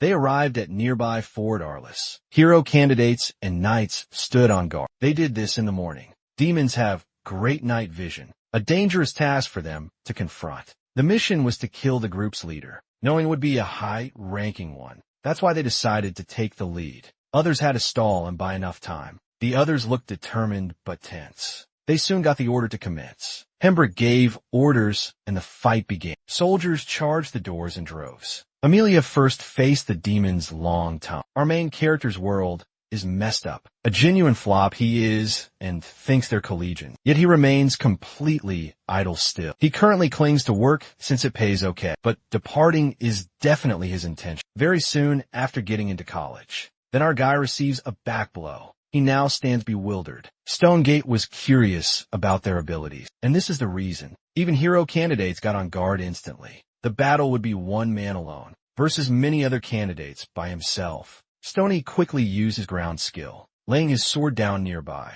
Before anyone understood what happened, something formed from the earth, shocking everyone with golem formation. Many huge columns instantly appeared. After this simple task finished, Stone Age commanded to kill them now. Mida told Narumi right away. He launched wind cutters to slice columns, making small cuts. Erishur charged to check one out. His exploding punch shattered it. He thought they'd crumble easily, but it wasn't that simple. Crushed monster bodies rose from the earth, reattaching to their source bodies. Thus they were fully revived. Sumi attacked a Rashi monster. Forcing a dodge, other candidates joined it. They only managed to slice the monster, then waited for monster regeneration. One felt he was getting injured. Kanzaki's magic stopped at mid-action. Another simply jabbed it with a spear. Once the hold was released, the monster punched the guy's face. He fell flat on the ground. Hashimoto entered the fight, using telekinesis to attack monsters. Attacks hit hard, but not enough. Even fallen monsters got back up,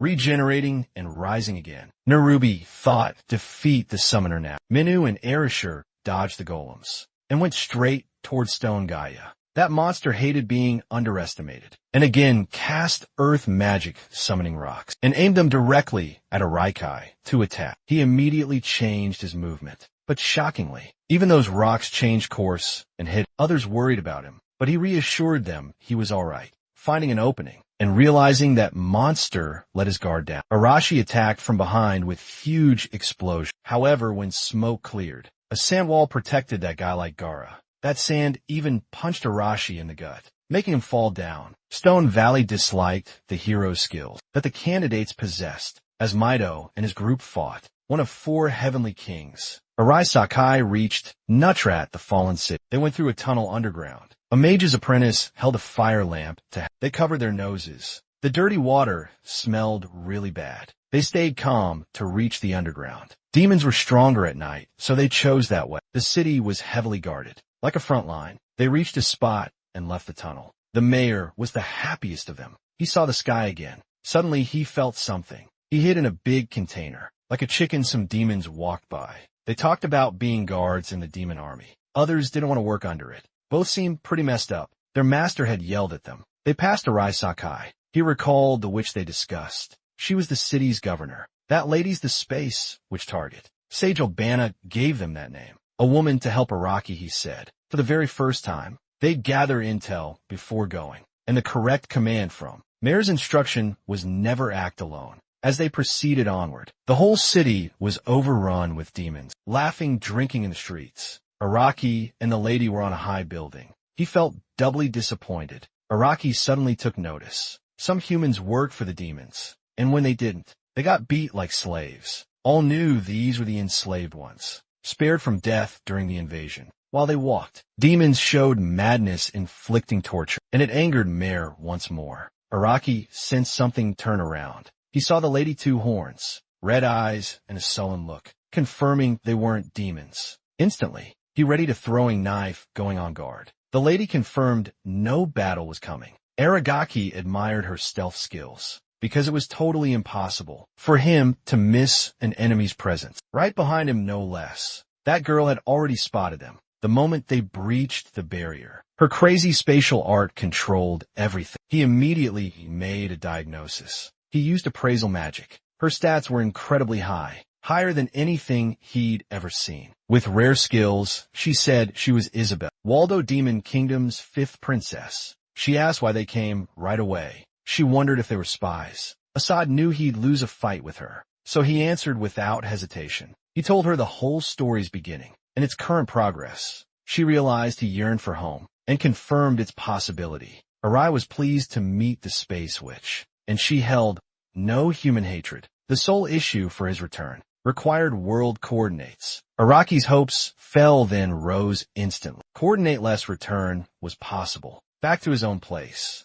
Araki sought coordinates for more control, but it wasn't simple. Countless worlds exist. The woman spoke truth even with truth vision. Isabel mentioned divine protection, currently surrounding him, and incredibly potent, impervious to her demonic strength. Araki knew God wanted the Demon King slain, yet Isabel feigned obliviousness. One thing was absolutely certain. The product must eliminate the Demon King, so he committed to the sole option. Kai arranged the same thing, explained to Isabel, but Mayer questioned her excessive cooperation. Despite being a demon princess, Isabel opened a portal then entered, saying she wanted something from the demon realm, items she'd get before escaping. She warned them to stay alert and cautious, to flee the city. Mayer sighed relieved, while Rajakai pondered high demon strength on a whole other level. Amidst their chatter, it was made outside the city. Demons hunted spies constantly, who had infiltrated the city, confirming for others it was the witch, who spoke kindly to them and told them about the infiltration. Productness pondered why she did that, and decided to just leave. Seconds later then, they both ran on rooftops. Demons searched inside the city. Diagnosed, read the situation while running, realizing they all had different types of advanced skills their cells couldn't win against. Araki suddenly stopped running, causing the lady to fall. She recovered and peeked below. Araki sensed different mana at the veg level, and when he looked, he saw a young man among the demons, with bright green eyes and a sharp horn. Mary's impression totally changed. She instantly recognized Wimberg. He was her family's and village's killer, and her whole village. Despair consumed her, revenge filled her face. She confirmed it was the very same man, a demon Bamberg Heavenly King. Aragai quickly used his assessment, and found the boy quite powerful. Wind skills, athleticism he had, high-level magic traits as well. This was a wrong time, so Erasica made her relax. They chose to cautiously proceed. His magic alone was very strong. To reveal their exact spot, a sudden wind gust blew past, as if seeking out wrongdoers. Winberg ran to get the intruders. He'd crushed those infiltrating the city. He worried about the hero and the lights. They aimed to avoid further disturbances, unhappy with a rear member among them, due to that man's nature and what he possessed. That member was lazy, disliked physical work. Amidst those very ghosts, informing their master about Araki, alerting him to the intruder. He knew they moved cautiously, appearing to control the ghosts, as someone able to command spirits and decipher their messages. That member also knew. The witch let them pass. She sensed faint presences. Using magic, they both ran. Araki led, taking charge, stopping her when needed. He knew they were noticed, but finding them was harder. Mayer spotted the gust tailing them. America could disrupt natural wind flow. It had exposed their spot, so they pressed onward, concealing their whereabouts totally. The constant running persisted. Monsters chased, relentlessly searching streets. Then, they managed it. Mare couldn't maintain the pace, but Diagnose told her to just chill, offering herself as bait for his escape. Before she grasped it, Eridakai scaled the wall roofbound, abandoning the lady there. He mentioned vengeance, then hid rooftop, leaving her alone completely. They rejoiced capturing one, and split their group in two. One after the girl, one after the guy. Marin was fed up and displayed. She summoned the salamander spirit, and incinerated all monsters with raw power, leaving others utterly baffled. Yet they found the spot, and charged straight there. Unbeknownst to them, Araki was also there. He swiftly sliced off their heads, giving them zero reaction time. Not even a peep was heard. Today's events worry other monsters. As the final one stood, he too got sliced in seconds. Mary still relied on spirits, attacking with a water spirit, slowing them down as much as possible. As she observed the group longer, she saw rear monsters vanishing, their numbers dwindling, like someone was picking them off from behind. Not long ago, the last line had a chance to look and see they were getting sliced up, one after another, by a Rajakai with throwing knives. He thanked her for being a decoy, and they both went ahead. Remember got the news. the monsters failed to catch them, so he decided to handle it himself. To lessen the body count, as they ran from the city, a big wind gust came at them and attacked from every side with sharp wind needles. Mayor was on guard, summoned the wind spirit for a tornado to stop those cuts, giving Arajikai a hunch. He knew the final boss Wimberg was here, standing tall in the sky, eyeing intruders. Mayor again focused on revenge. She'd waited 10 years for this moment. Arajikai whispered to the woman. They had to keep the fight quick, go all out immediately and win. Getting the situation, Mayor summoned wind at Weber. He just stood there. He said a magic circle made a barrier. It blocked every lash instantly. Wind protected him. The guy couldn't see a thing. Arajikai rushed in misunderstanding, caught off guard by the last attack. Windberg chuckled at the fools. They thought they could beat his wind. Even Araki knew there was no opening. In the king's attack, Mary rescued him with wind again, disrupting the wind, shocking the demon. Our hero was sure the woman was. He kept thinking about taking him. From a start, he climbed onto the roof to reach the guy by himself. Weber saw it before getting slashed. Wimberg did it midair. As he flew in the sky, Araki sensed something instinctively and jumped up, using Mare's spirit energy to close in on that monster. Wimber was shocked Arajikai used foresight and found a weak spot instantly to make a thin line, marking movements 1 second ahead. But quickly, the thin line vanished because the guy drew his sword, a glowing green blade, creating pressure. He threatened a man over his daughter. Araki fought hard defensively each move, but foresight couldn't help him keep up. His master actually taught him manly skills. Right in his head, a huge rock then attacked him. Thanks to sharp instincts, he dodged it once again. The fight was 2 newbies versus 1 pro. New stuff happened every moment as Araragi's battle progressed. Kai and Mayor meanwhile, even Wimberg knew they'd beat Hector, while Mayor was set to remind him what he did to her village he attacked, hurting him nightly, sleeping vengefully. Wimberg quickly used the feelings. He's recalling this day as his funniest climb, and the more he dwelled on it all, the more his anger intensified greatly. He mocked her dad who pleaded for life. He relished this warped moment in time. Mare was nearing losing it completely, so Arachai butted in to relax her fast and chose to use magic for this fight. Arachai was sizing up things right now to figure out how to combat the man. Weber marveled at the boy's battle growth,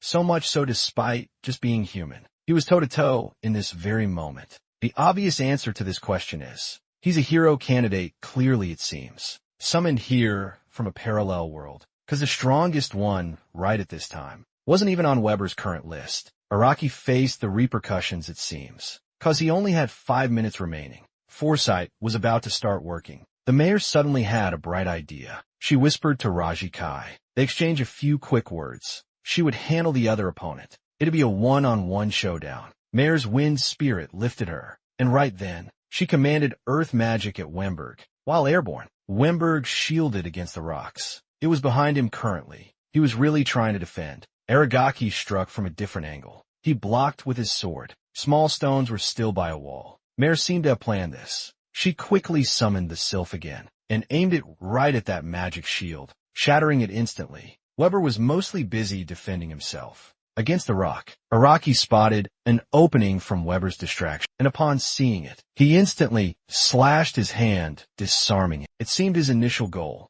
was taking that awesome sword. He got it and landed on the boulder. Wimberg, however, also faced the pebbles, though they had 0 effect on Wimberg. He wasn't prepared for their real plan. Mayor had been scheming for 10 years. She was studying and using all knowledge gained from that fight. That's why. She only wanted to disrupt his art's wind flow. To lessen its impact, Arajikai understood this too, but it wasn't sufficient. He decided to take the man's sword. Instantly Weber mocked him. Weber was sure the hero candidate lacked sportsmanship skills. It would be inconsequential. However, Arajika pressed on negating wind with his sword, quickly closed the gap with a swift rush, shocking him unable to read movements. He was pushed back by the attack and Mayor's wind disruption. Arajika seemingly had an opening to deliver the final strike. Pushed further, he enlarged his vein horn. Arajika used foresight. He predicted and dodged swiftly. He slashed his head, knocking it off. Weber awaited an explanation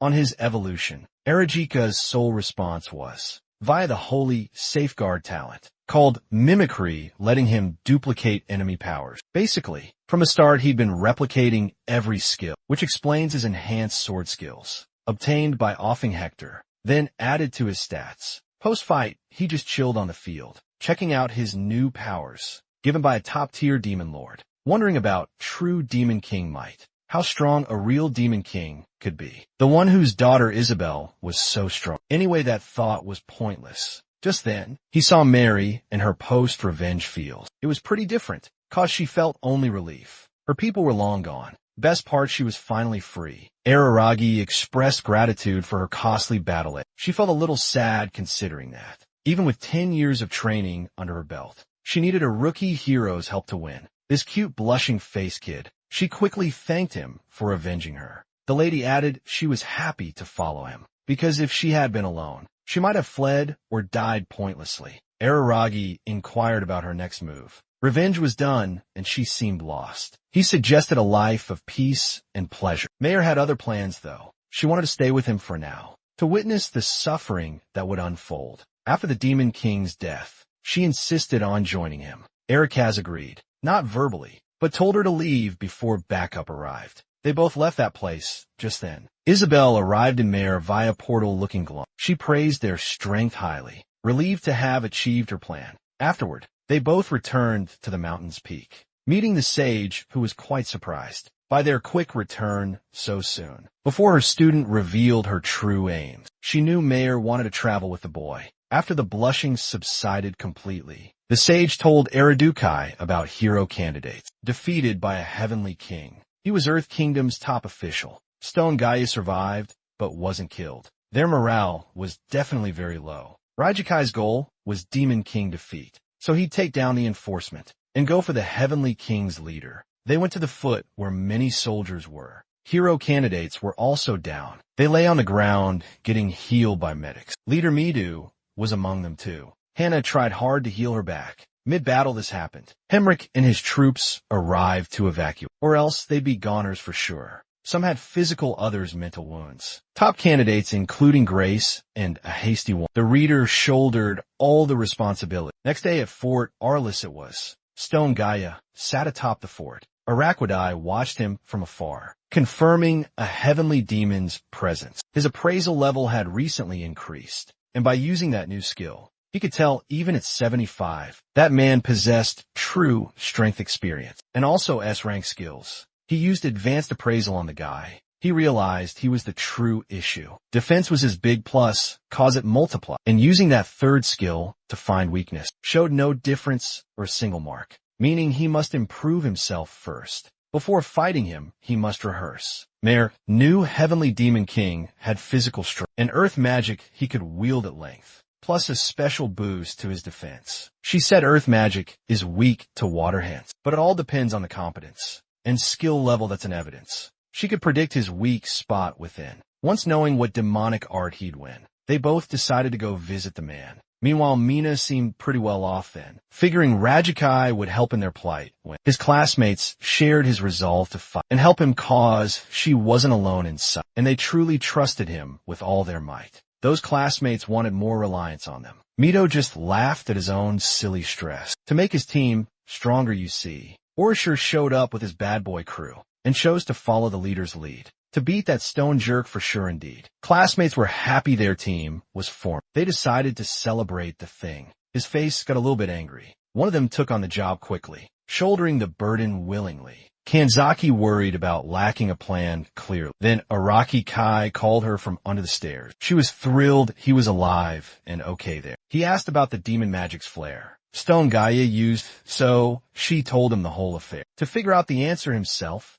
right there, he realized the guy used mud columns everywhere, focusing on all of them with great care. Then he whispered a woman's name in the air, sparking jealousy in another girl, and instantly noticed it. He ignored her questions completely, told her join their group. They would fight Stone Gia again, so he could be her shadow. The monster remained active at Fort Arliss, while other hero candidates planned. Suddenly, Yumi joined the fight from non-combatants. When asked for a reason, though, she simply said she did it to help those really needing it. The real reason was Araquidai. One day, while working as a maid, because she was non-combatant, Araquidai visited her, shocked he lived and roamed freely. After killing that archbishop, she blushed, imagining a man in her room. Prod cut right to the point. Asked her to use her holy protection gifts. Her water powers for good joined the fight. The kid also asked for her assistance. Convinced her she's a crucial weapon. Needed to beat that stone jerk. He said her worst fear, that guy, was already dead, so she could act freely. Another reason she got tested was she's a terrible waitress. She blushed with shame. Yuri asked if he'd join the fighters.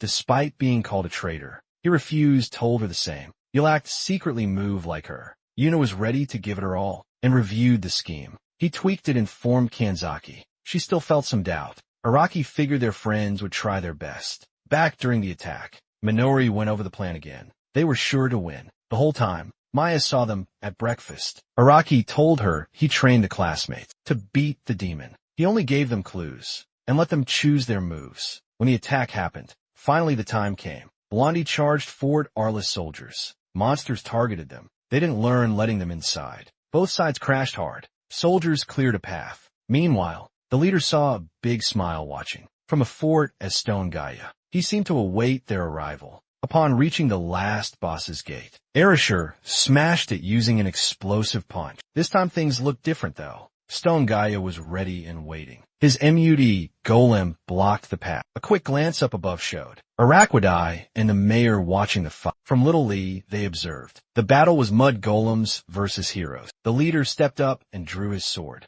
He ordered his team into action. UBI's technique generated water first. Aimed directly at the golem, it went. The water attack hit its mark. Others attacked the columns too. Explosions or combo attacks were used. Their goal was breaking the columns. They succeeded thanks to the king's power. The golems started to regenerate, but the cracks and heavy sand. The revival totally bombed. They crashed. Stone Gaia didn't anticipate a waterbender, so he yanked down some golem pieces. Turns out that brainy kid, Mayor, planned this. He made that formation happen to wear down the golem controller guy. Yumi unleashed a huge wave with water power to completely soak every water golem. Mission accomplished. Other contenders moved. They began their own play and attacked head-on. Stone Gaia saw their tactic and cast a spell. Small rocks rose from the earth, hurled straight at the contestants. Looks like they expected that attack. Hashimoto used telekinesis to block before he could launch another. Kanzaki took him over. Strategy went wild. Erasure threw a punch right when he was controlled. He used a mud wall to block the blast. His body was unharmed. The blow couldn't get past his defense. The decoy worked perfectly, like a sneaky snake in the grass. It slithered behind and struck the man, thinking he had him, but Stonegate blocked it with his big sword. Hashimoto used telekinesis then, hurling boulders back at the king, combined with Yumi's wind powers. It was a truly awesome sight. Attacking from every direction, he made the stone wall bigger. Yumi quickly used water to make it wet, creating a muddy puddle. Using that small puddle then, everyone attacked all at once. He got hit by many attacks, including explosions and quick strikes. Telekinesis and wind lances attacked. Finally, his defenses crumbled, so he converted all defense mana into a fence to contain his rage. Diagnosis seemed to use the same moment, and he used weak point identification. He threw a knife at the king's head, piercing it, causing a blood fountain. With that single attack, the heavy king's body fell down. Hero candidates celebrated then, believing they finally succeeded, though they thought it was Medu and Erasure. The real self knew they didn't do it. Erasure located the knife near the corpse. He was angry Arajikai beat him from the ceiling leak above. Mighty was pleased with the plan's success and Yumi, yet he knew in the very end, the king would unleash all his mana. Their scheme seemed childish. Araki stepping and Hashimoto made. The leader was told to enjoy victory now, and she pushed him into the group huddle so he could hear all the surrounding praise. After a while, the leader finally smiled. The punk leader still felt angry though. His gang joined him, trying to cheer him up, but he kept up his tough guy act still. One member sensed the mood, saw the coming attack, yet he praised those on the front lines for forcing the king into a corner, while that jerk simply stole the final move. Later, Midu beheaded Stone Gaia to win, right in front of other monsters too, and with the soldiers they celebrated victory. Hemrick was also glad they had succeeded, and starting on that very day, that fort would be nationally controlled. Despite monsters outnumbering the soldiers, they surrendered after their leader fell. They couldn't fight back properly then. Clearly explains why nobody appeared. After Weiberg's defeat, Arikia jumped into the fight at Arikia City. He wanted to save his friends' lives from the Heavenly King's wrath. He acted like a total dad, way too overprotective even. Mare wasn't using his name anyway, and when she got the okay, she blushed. 2 Heavenly Kings were defeated, but they got to stay sharp cause Isabel. A stronger foe was coming for them. This trip was going to be a long one. Meanwhile, elsewhere, Catgirl got nabbed by somebody who was amazed by her strength, her total independence. He told a monster to read something. The princess rescue mission message. Beastman defeat is now underway. 7 days passed since that battle. Newspapers spread updates nationwide. Night morale consequently increased. Those hero candidates gained recognition, enough for a royal summons. The king showed gratitude and knighted them as lords. Ceremony complete inside the palace. Candidates sat with higher-ups at the table, and Medu seemed tired. Amelia noticed his aging, meaning he's otherworldly. He wasn't properly taught award etiquette, nor proper royal respect. Amelia explained his upcoming noble duties, his responsibilities as nobility. The church runs the nation, she said, so even the Pope approved his title. Basically moving forward, he'd become the 11th Knight Court Captain. They call it the Hero's Court. He'd command hero trainees. He had some questions, but Henrik first told him he was too tired for politics. Araki heard he was captain from Kanzaki's gossip. He knew the kingdom's motive, to show the public something, that even heroes obey the church. Though heroes seemed independent to reach their homeland higher, they were all just church pawns, doing the church's bidding. Kanzaki asked about the girl with Raji. She was half-elf, a magic user. She said she's just travel company, and used his first name. Things got awkward between friends. The trio chatted briefly for a bit. Kanzaki then directly stated, acting like a shadow in every fight. She'd be a messenger there. Kanshiki felt like tagging along, but his heart's desire was crushed. It was his only link to candidates. So she was a crucial bond for freedom. Though others were sick of him, Minu always admired his face. Araji Kai also believed this. He planned to maximize everyone's power, cause he'd seen high-level demons' strength. High-level demons' great power. He'd even beaten a heavenly king barely. It was really close. Kanzaki was impressed by their huge feat. It took all hero candidates in him. She felt a bit weak compared to the girl. So Kanzaki recalled Isabel's words, saying others were behind them, much stronger than what they just fought. Simply told Kanzaki to look around, stay in touch. He left instructing to inform Mato quickly that Aramichi was going to fight the Demon King. They both then left the area. Kanzaki resolved to become much stronger. After beating a heavenly king, that group planned a huge invasion. Using their momentum, high motivation, they pushed back the front lines hard. With that success, they conquered most forts near Mount Uragana, and the city was finally freed. This was possible cause Weiberg. The logistics guy was also defeated. One fine day, during a party, Anami was drinking lots of beer. Even as a 15-year-old, he was sure it wasn't refused to them. Hashimono and that dude swiped the beer stomp. Others chuckled at their childish antics. Even Gaze was hitting the sauce hard. It seemed like everyone discussed the Demon Command's shaky state. Mida felt that same way too. Their trap expectations were dashed. Meanwhile, Negas thought the demon army was totally dumb. She never believed Araki was the mastermind. Kanzaki defended him from the insults. Others were stunned by the revealed info. Kanzaki spilled all the tea about him. He soloed another heavenly king. With that intel, everyone thought he was a real beast. That powerful, meanwhile, our MC. Guys couldn't believe any of it. Orashur, however, he knew about the Stone Gaia fight, so he kept digging into Fu silently. Hashimoto and Gaze avoided that subject. Araki went west in the city, in the Demon Kingdom's area. He often faced angry monsters. Some high goblins attacked him. He used mud via Genius Lee and killed them with Thundershock. But another one was tougher. It boldly attacked his head. A salamander spirit burned it dead. Prognostic magic was weak then. Thunder element was uncommon too. He needed speed and power. Divine magic protection would help. He could only grow by using it, with clear casting vision. That's imagining his magic's effect clearly. He absorbed all knowledge from the chatterbox and explained his reason for new power. to beat the Demon King who made him learn magic. He was happy the student trained beside him, and right then, he felt a weird feeling in his head. Looking up, he saw many goblins around, quite small, like double or triple size. It became clear it was a stampede, with tons of monsters joining the fight.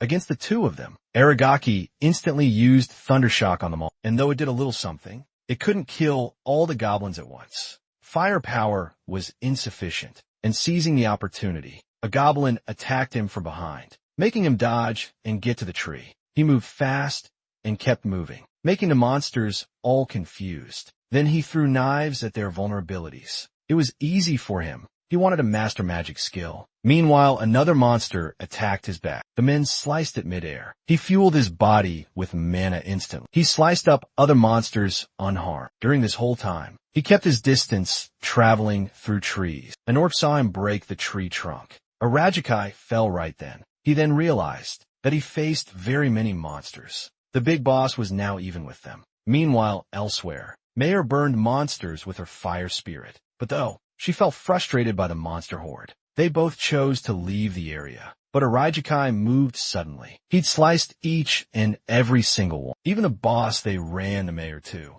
Someone told him between it all that stronger monsters bossed around weaker ones, making that spot a demon hangout. The pair soon hit a dead end. Looking down, they saw the place truly was the Demon Kingdom's feeding grounds. Real trouble after a week went by. Even holy knights jumped into the demon mess. They went to fight the stampede solo. But this time, things were way different than before. Their ranks were much higher. Soldiers became monster bait. Hero hopefuls and knights killed many. Everyone figured out. Those folks got attacked by all sorts of monsters. It was clear they were all being run by a big bad demon. Just like we saw, a dark lady, white hair, horns, and wine. Taking charge, Elsa was introduced. Her scheme to tire them out, then strike back. Once noticed by their leader, it began. He ordered retreat. Everyone followed suit. Monsters became the victors, with soldier corpses littering the earth. They hailed Elsa a clever woman. Beastman battle was finished, so it became humanity's turn. And now, presently, monsters seemed more careful, it appeared, than all other creatures. Irajakai and Mayor heard everything, assessing the whole scenario. Irajakai asked for further details. As it turned into the next day, Fallen Soldiers' recovery team watched over. Higher-ups met in the chamber privately. They shared news of their awful loss and asked for help escaping it. The big problem was obvious to everyone, figuring out how to fight endless demons. Henrik knew even demons were strategizing and not underestimating humans anymore, like they previously had done. A clever woman was secretly leading them. Others feared tons of monsters in the forest. To win, they had to defeat forest monsters. They'd lure the monsters out of the forest. The monster leader wouldn't allow that. The monster boss would never let that happen. So the higher-ups decided to regroup, to reduce city liberation casualties. It was definitely certain they couldn't rely on strength alone. To beat the monsters, they had to confront them in the forest. Maibi was speechless. Hashimoto interrupted, confirming their goal to kill the Demon King. He suggested they beef up their male army. It'd be tough, it would slow things down, because they couldn't get divine protection, like regular soldiers get. Maidu immediately jumped and increased elite forces, but the issue was they'd find nobody to lead the front lines there. Training was the only way out for sure, and even though it took forever, it was the best. Hembrick instantly agreed. And finally, after so long, Minner got the disconnect that the hero candidate's role and the kingdom's goal were totally different. Even though both wanted to beat the Demon King, both had different reasons why, for fixing their own issues, so they could keep their status. Seeing him thinking, Hemrick confirmed, made out, instantly said, by the way. They discussed it'd take several years. Amelia said 2 years total, to make them great soldiers. Sensing impatience, Henrik told the kid to hurry up, you gotta chill. Others saw it, what was needed, they must be patient. To free their country, it took requirements. Thanking hero hopefuls for the honor. The hopefuls want to go home right away. ASAP, like super fast. 2 more years was the final word. Henrik saw worry on the leader's face as they left, so they helped him see. This call was for the greater good. Henrik wanted to say rushing means higher death chance. The faster he goes, the quicker he dies. And he thought they could still grow more. So take your time to get ready. Hashimoto agreed with that statement. recalling Hemerich's rescue back then. Their move was unplanned, poorly executed. Hemerich thought they outmatched the king. And actually, the hero's current strength was paltry. It meant absolutely nothing to them. Meru's expression finally shifted, unwilling to let friends perish. He told them everything. The smart move was biding time, to train body and strength hard, then beat the Demon King, and finally return home. That message shocked other hero candidates. They were totally stunned. Going home was their only real option. After a couple years passed,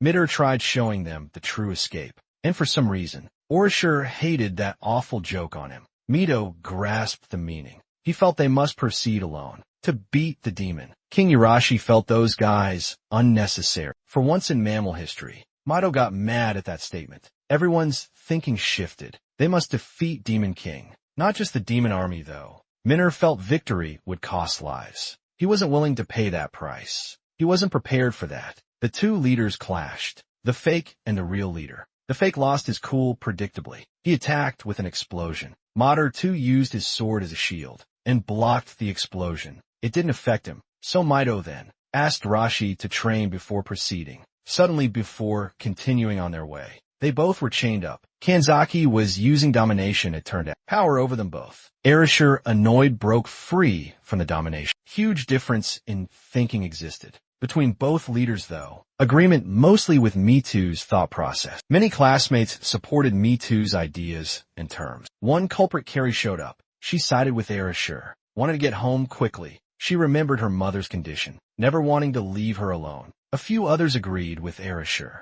Someone waited for them at home, so they kept their thoughts private, reaching back for their lives without thinking. None wanted to keep them waiting. On the wall's opposite side, for over 2 years, one turned out. The delinquent picked their side too. Akira thought bravery was better than siding with cowards. Mito was awestruck. Orishur went his way. Most classmates followed him. All supporters moved out. Nobody stayed behind. Who would be the go-between? Kanzaki couldn't find a solution. She sided with Orishur. Because of her grandpa, that night Orashi's crew planned an attack with horses and weapons. Before they could go, they heard Orishur Kai coming, raising the tension. Orishur was angry he came. The others weren't happy either. His face provides an easy target. They're told to avoid causing a scene. Raji Kai instantly demands his help. The flashback clearly shows Arajai was observing the whole hero candidate brawl, and he realizes for the very first time, both sides made perfect sense. One was certainly way too proactive,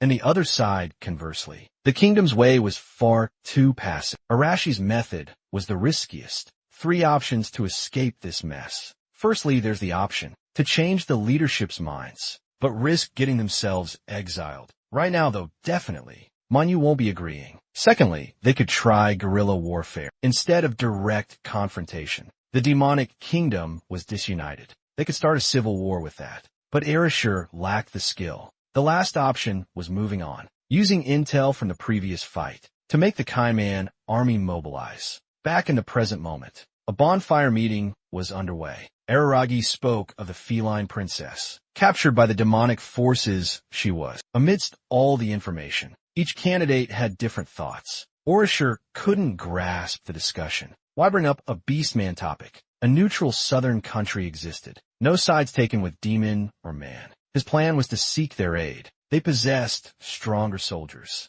with superior physical prowess. They'd halted the invasion repeatedly, despite their considerable strength. It wasn't enough to beat the Demon King. The only way out was collaboration. From Araikai's perspective currently, rescuing her was leverage. Araikai already knew the supply lines. Rashi would lead Araki would be covert. Another classmate felt more anxious. Should the Holy Kingdom not ally with the Federation? The answer lay in human treatment of them, who mainly opposed and oppressed them. Beastmen naturally disliked humans too. Dealing with them would always be tough. Thus they sought leverage, using the princess to gain an advantage. This plan seemed pretty good. Nobody objected. She was simply mad at Araikai, always acting all-powerful and butting in. He was prepared for a fight. And that's the reason. His subordinate reminded him to consider others, thus left with absolutely no choice. He simply went with the plan. They all together focused on the southern journey to meet the group leaving the south, while escorting the princess. The destination was a roadless forest center. Because of no trading tree available, they could locate using movement tracks. A question lingers, could they be found sooner? The bush, though, was no worry. Erajikai found their location. There'd be no such thing. Wagons could be kept safe, using a classmate's abilities, who possessed dimensional space. Tomoko enjoyed the self-praise. Then it was revealed Araki was infiltrated and demonic territory knowledge gathering, all along casually slaying monsters too. The outcome was pretty much the same. They just gotta beat the Demon King to find their way back home. They were all chilling and chatting. So Orshur smacked them all and told them to hurry up. Night fell, they walked on foot. Soon gray wolf monsters surrounded them. They all attacked at once. Steel Body Kid got first blood, punching a wolf's stomach. Support orders came immediately, and they started killing monsters, using skills and defense. The one without combat skills, she tried her skill too, and blew one up, deep frying it onto the ground. Araki Kai felt relieved by the awesome power display. Meanwhile, they all had departed. One wolf was present. That broke their lines and attacked Araki's back. Suddenly, the mayor jumped in and torched that wolf, with salamander power used, shielding the guy from harm. Everyone felt impressed, though. Arashi was ticked by the interference and labeled her an Araikai woman. She got flustered and things went quiet with others. They praised the girl's firepower. Aragaki was glad she found real-life friends. Such things were also necessary. They arrived and located the spot. They decided to make a hideout. Arajakai used sight to locate the cave. Then he informed them all about 3 weak demons being there. 15 stronger demons inside the wagon grove. Among them all present, a high-ranking one led from the front, introduced as Zaganda. Though not as strong as the Heavenly King, he was strong enough for the hero candidates. Arashi decided to fight that man solo. So Arashi revealed the plan to everyone. First Kishin distracts, then others attack. The demons and Freeman squads. Support staff will help Ozaki protects wounded. Mayor was assigned rear protection. And Erishur will handle higher-ranked demons. Araki would sneak behind, evacuating the princess. The rest will improvise as needed. All fighting left to Erishur. His confidence shocked everyone. His delinquent friend tried protecting him, and he smacked them both, telling everyone they'd follow the same plan. Back at the convoy, demons, tired from walking, requesting a brief moment of respite. Zagana, however, refused the request. This was anticipated. He felt fatigued, too. Thus, he devised an alternate solution, checking the prison. He instructed them to proceed cautiously with vigilance. While engaging in this very action, he promptly entered the wagon, discovering the princess. Sitting there quite helpless, he presented her to Basina. He assumed a posture like a kindly uncle, and informed her of his presence up north. Soon to depart, once the Beast Federation agreed. To certain conditions, Sina believed unlikely, unless she was surrendered to those people. And he went on calling them fools for even thinking to crush the Beastman's spirits. With one measly capture like that, Sagan became enraged, his depravity surfaced. So initially he ripped off the girl's veil and began licking his own face, seeking amusement. Fate, however, had alternate arrangements. His intentions were abruptly halted. A bright blast outside the wagon did. He turned and looked around. He learned humans were the attackers. Erishur played the bait perfectly. Singata ordered an immediate counterattack. Those guys were no match for hero trainees. Seeing themselves losing the fight, stressed Erishur approached the man. He threw a spear then. Their little chat started. One had explosive power. The other held a spear. Their attacks clashed together. Zangata mocked, then shoved Erishur. A hero candidate noticed the strength and planned his next move. He had 7 bombs remaining. With such powerful blasts, he needed to conserve them. Lesser strength means losing ground against the foe, and thus a choice was made. Target the heart after a specific distance made. As a last-ditch effort, Zangata was shocked by the man's intense aura and decided to proceed carefully. He knew their goal was princess rescue, so he heavily guarded the carriage, with way more soldiers than anywhere else, to strike the leader down decisively. Servi is charged with his flash spear, thrusting super fast at the man. A hasty last-second dodge was made. The man stood on Rash's landmines, and upon their activation, he began burning internally. The horse couldn't handle the blast. A smoke screen arose, blocking all sight. Orishur ambushed from behind with explosion, but it was totally pointless. The high-ranking demon saw it and countered hard. Orishur fell back really hard. Others worried, cause it looked painful. But the guy wasn't down. Even the big demon was kind of concerned. Glad he countered that fighting move by putting some space between them. His explosion needs contact to work. Zangetsu started thrusting wildly again. Orishur kept dodging continuously, always keeping his distance steady. The strong demon was laughing, but it was a bad laugh, cause Orishur soon got a chance. He shot the dude with cannon fire, stunning him even more right then. He cranked it way up. One blast hit the demon's heart dead on. Smoke cleared, he dropped motionless. Turns out,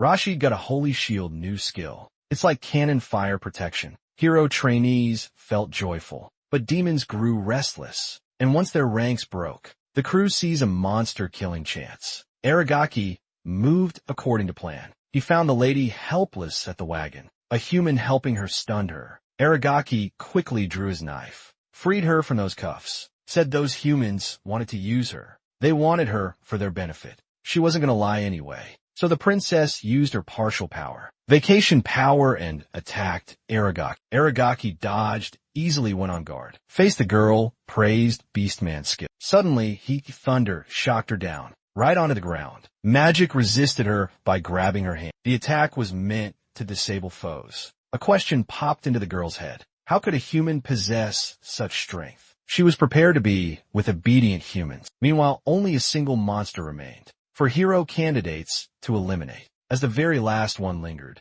Chinami used her stem skill, tree-bound him. Erishur told the demon relay a message to the king about his impending beheading. Then all of them once more ignited a bonfire and feasted from wagons, acting like total bandits. Sina received her own food portion, but she abstained from eating. She felt unworthy of such kind treatment. Eridakai spoke harshly once again, simply commanding her to consume it. Upon tasting it, she found it very tasty. The other girls liked her facial expression. The mayor, however, asked about her capture. She told them she lost to the king's army. While impressively hunting, those demons were within the Federation, planning an invasion. Their true goal was world domination. Fina asked about their real intentions. Aragaki bluntly said she was their bargaining chip. They needed Federation help to beat the Demon King. He also revealed the reason why. She understood they were all candidates, summoned another world from. The princess promised to help her rescuers. She also wanted demons gone from the Federation. She then revealed her hand test showed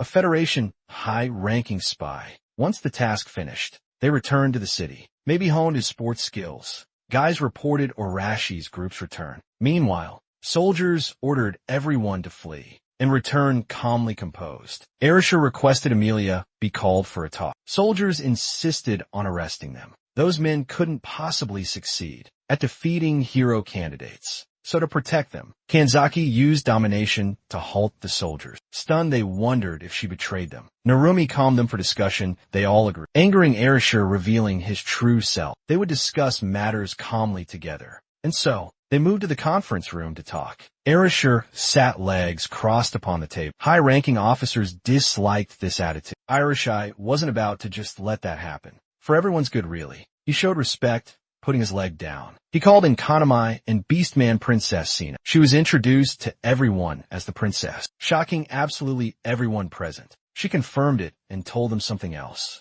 They'd rescued her from some demons, she said, while being taken to demon territory. Erishur made them an offer then, to get the Federation to cooperate. They needed their army right away, not in years. Getting the whole situation, she was about to talk to the higher-ups. They now had the princess, so there was zero chance the country would just let half the hero candidates go, especially with a rash main character who wielded incredible strength. The demand was super obvious. They would move to demon territory. Once they acquired the Federation, it wasn't really so terrible. The kingdom was willing to cooperate. Senna also wanted to lure out Federation demons in exchange. Midu assured her of this. Hemrick asked sharp questions. Erishur dodged, though. Such facts were disclosed, he said. After the demons, they nabbed Sang. After a week went by, the kingdom sent the Federation a note. For a meeting, hero hopefuls rejoiced. For individuals headed off, including Mideo Nagase there, Kanzaki, and also Narumi, all prepared before departing.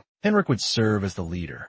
30 people in total were on their way. Erasure sought quietude, unskilled in bargaining. Hashimoto would become acting squad sub-leader, with a true leader absent. Araki Kai also went toward the Federation. Definitely not with the group though. Departure day finally came. The leader went first with hero trainees. They journeyed a short while. Surprisingly, Nagase joined them. She was to watch Narumi and Madari Meidu, preventing reckless actions. Gase knew Arajikai was also approaching, and she knew about Hemrick, just as planned. Both hid in bushes going their way. He told them he distrusted the maps. Kamzaki acted more suspicious the further they walked, so Hemrick asked her why. She acted cute, fearing monsters. Hemrick disliked that attitude. He faced Mito's way as Erasure arrived. A question lingered in his mind still. How'd they learn of the princess kidnapped? Simply put, it all happened very quickly. A fool such as Erasure couldn't manage this on his own. He worried someone worked behind the scenes,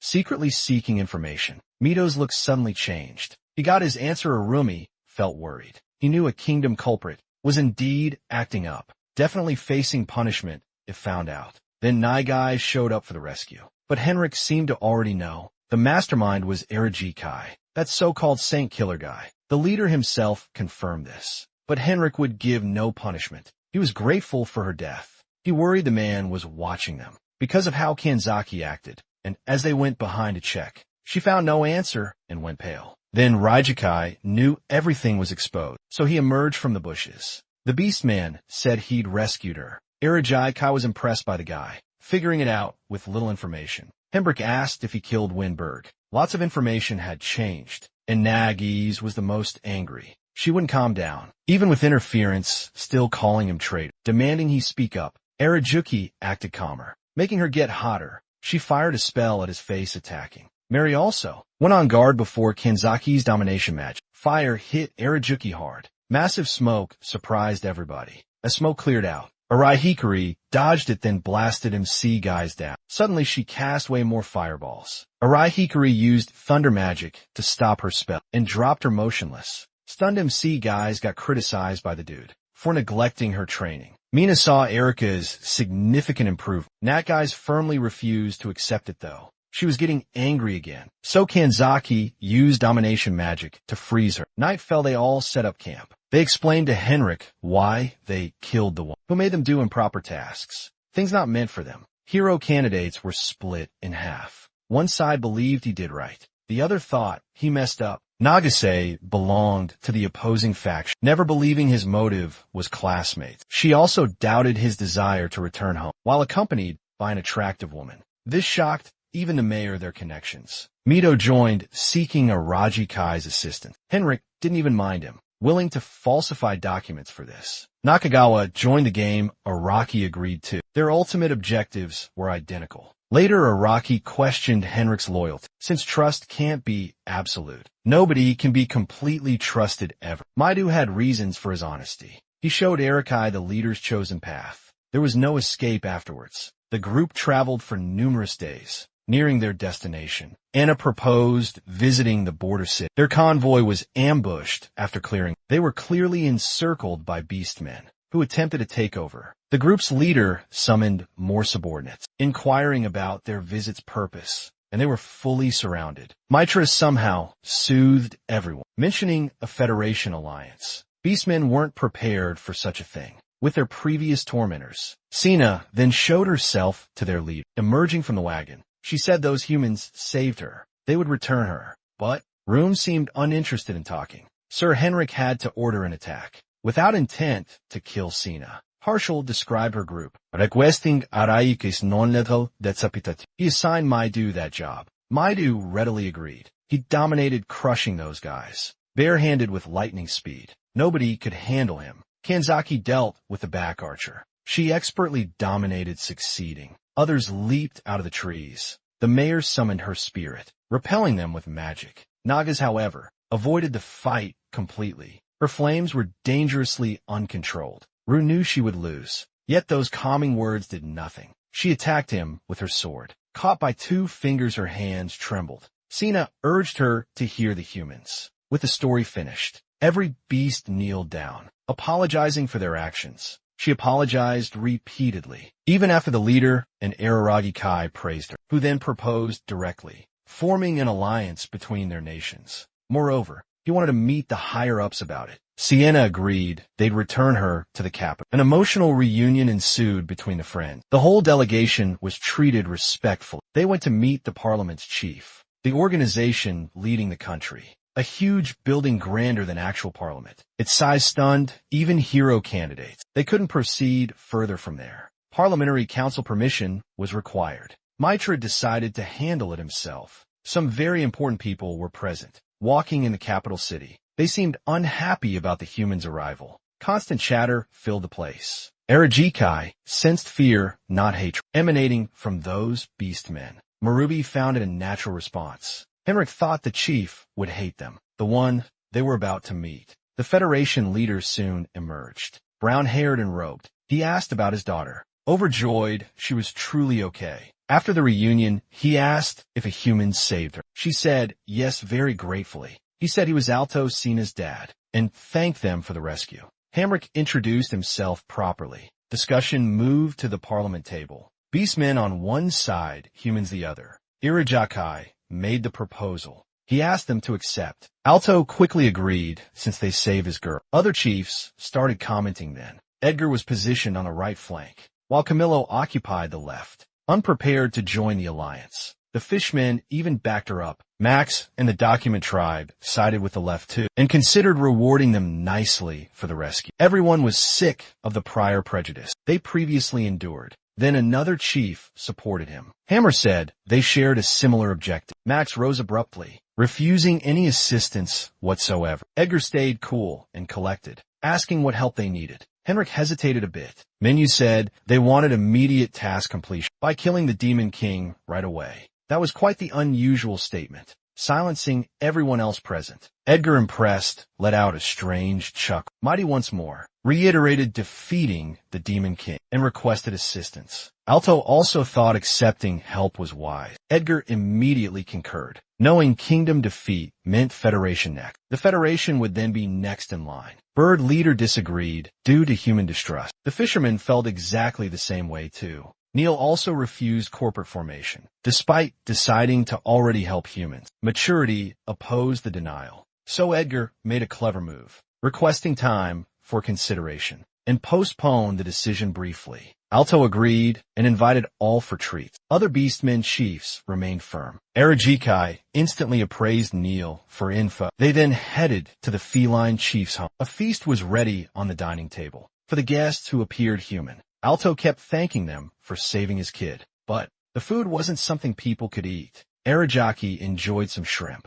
Mayor Maruobi was drinking only. An altar, too, finally told them. Demons seemed to be inside the capital already, and had lots of insider info. It was the only real clue about his child's kidnapping. Others thought differently, though, since they had tight security, and seemed to ignore the princess's call. Alto agreed with that guy, because of sharp nose. So a spy was currently the sole solution. Among them, Arajikai interrupted, saying there really was a guy who leaked info outside the Federation. Those words were hard for others to handle. Enraged, they left the dinner table. Quickly, Alto gave the guy a talking to. He said sorry for acting up, but the man couldn't find a trace of Sina. This made him extra confident. Someone was pulling strings inside. As they kept on talking, Narubi finally spoke. A rat was in Parliament's high ranks. Alto couldn't discuss this lightly. With such little info to go on, he told Sina to stay put at home. This worry was kind of helpful, but not a big deal for Midu.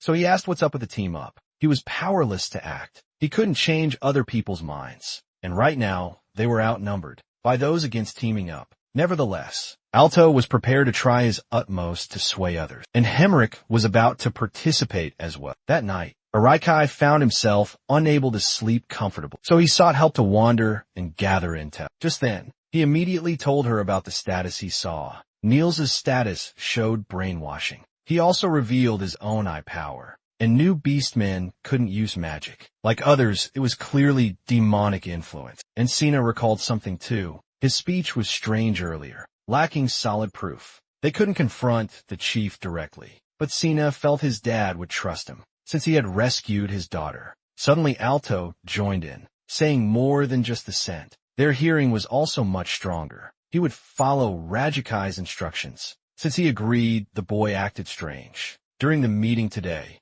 Rajan got an alliance leader support, and thus, Erikai planned to get Dog Tribe intel by tomorrow after talking with others.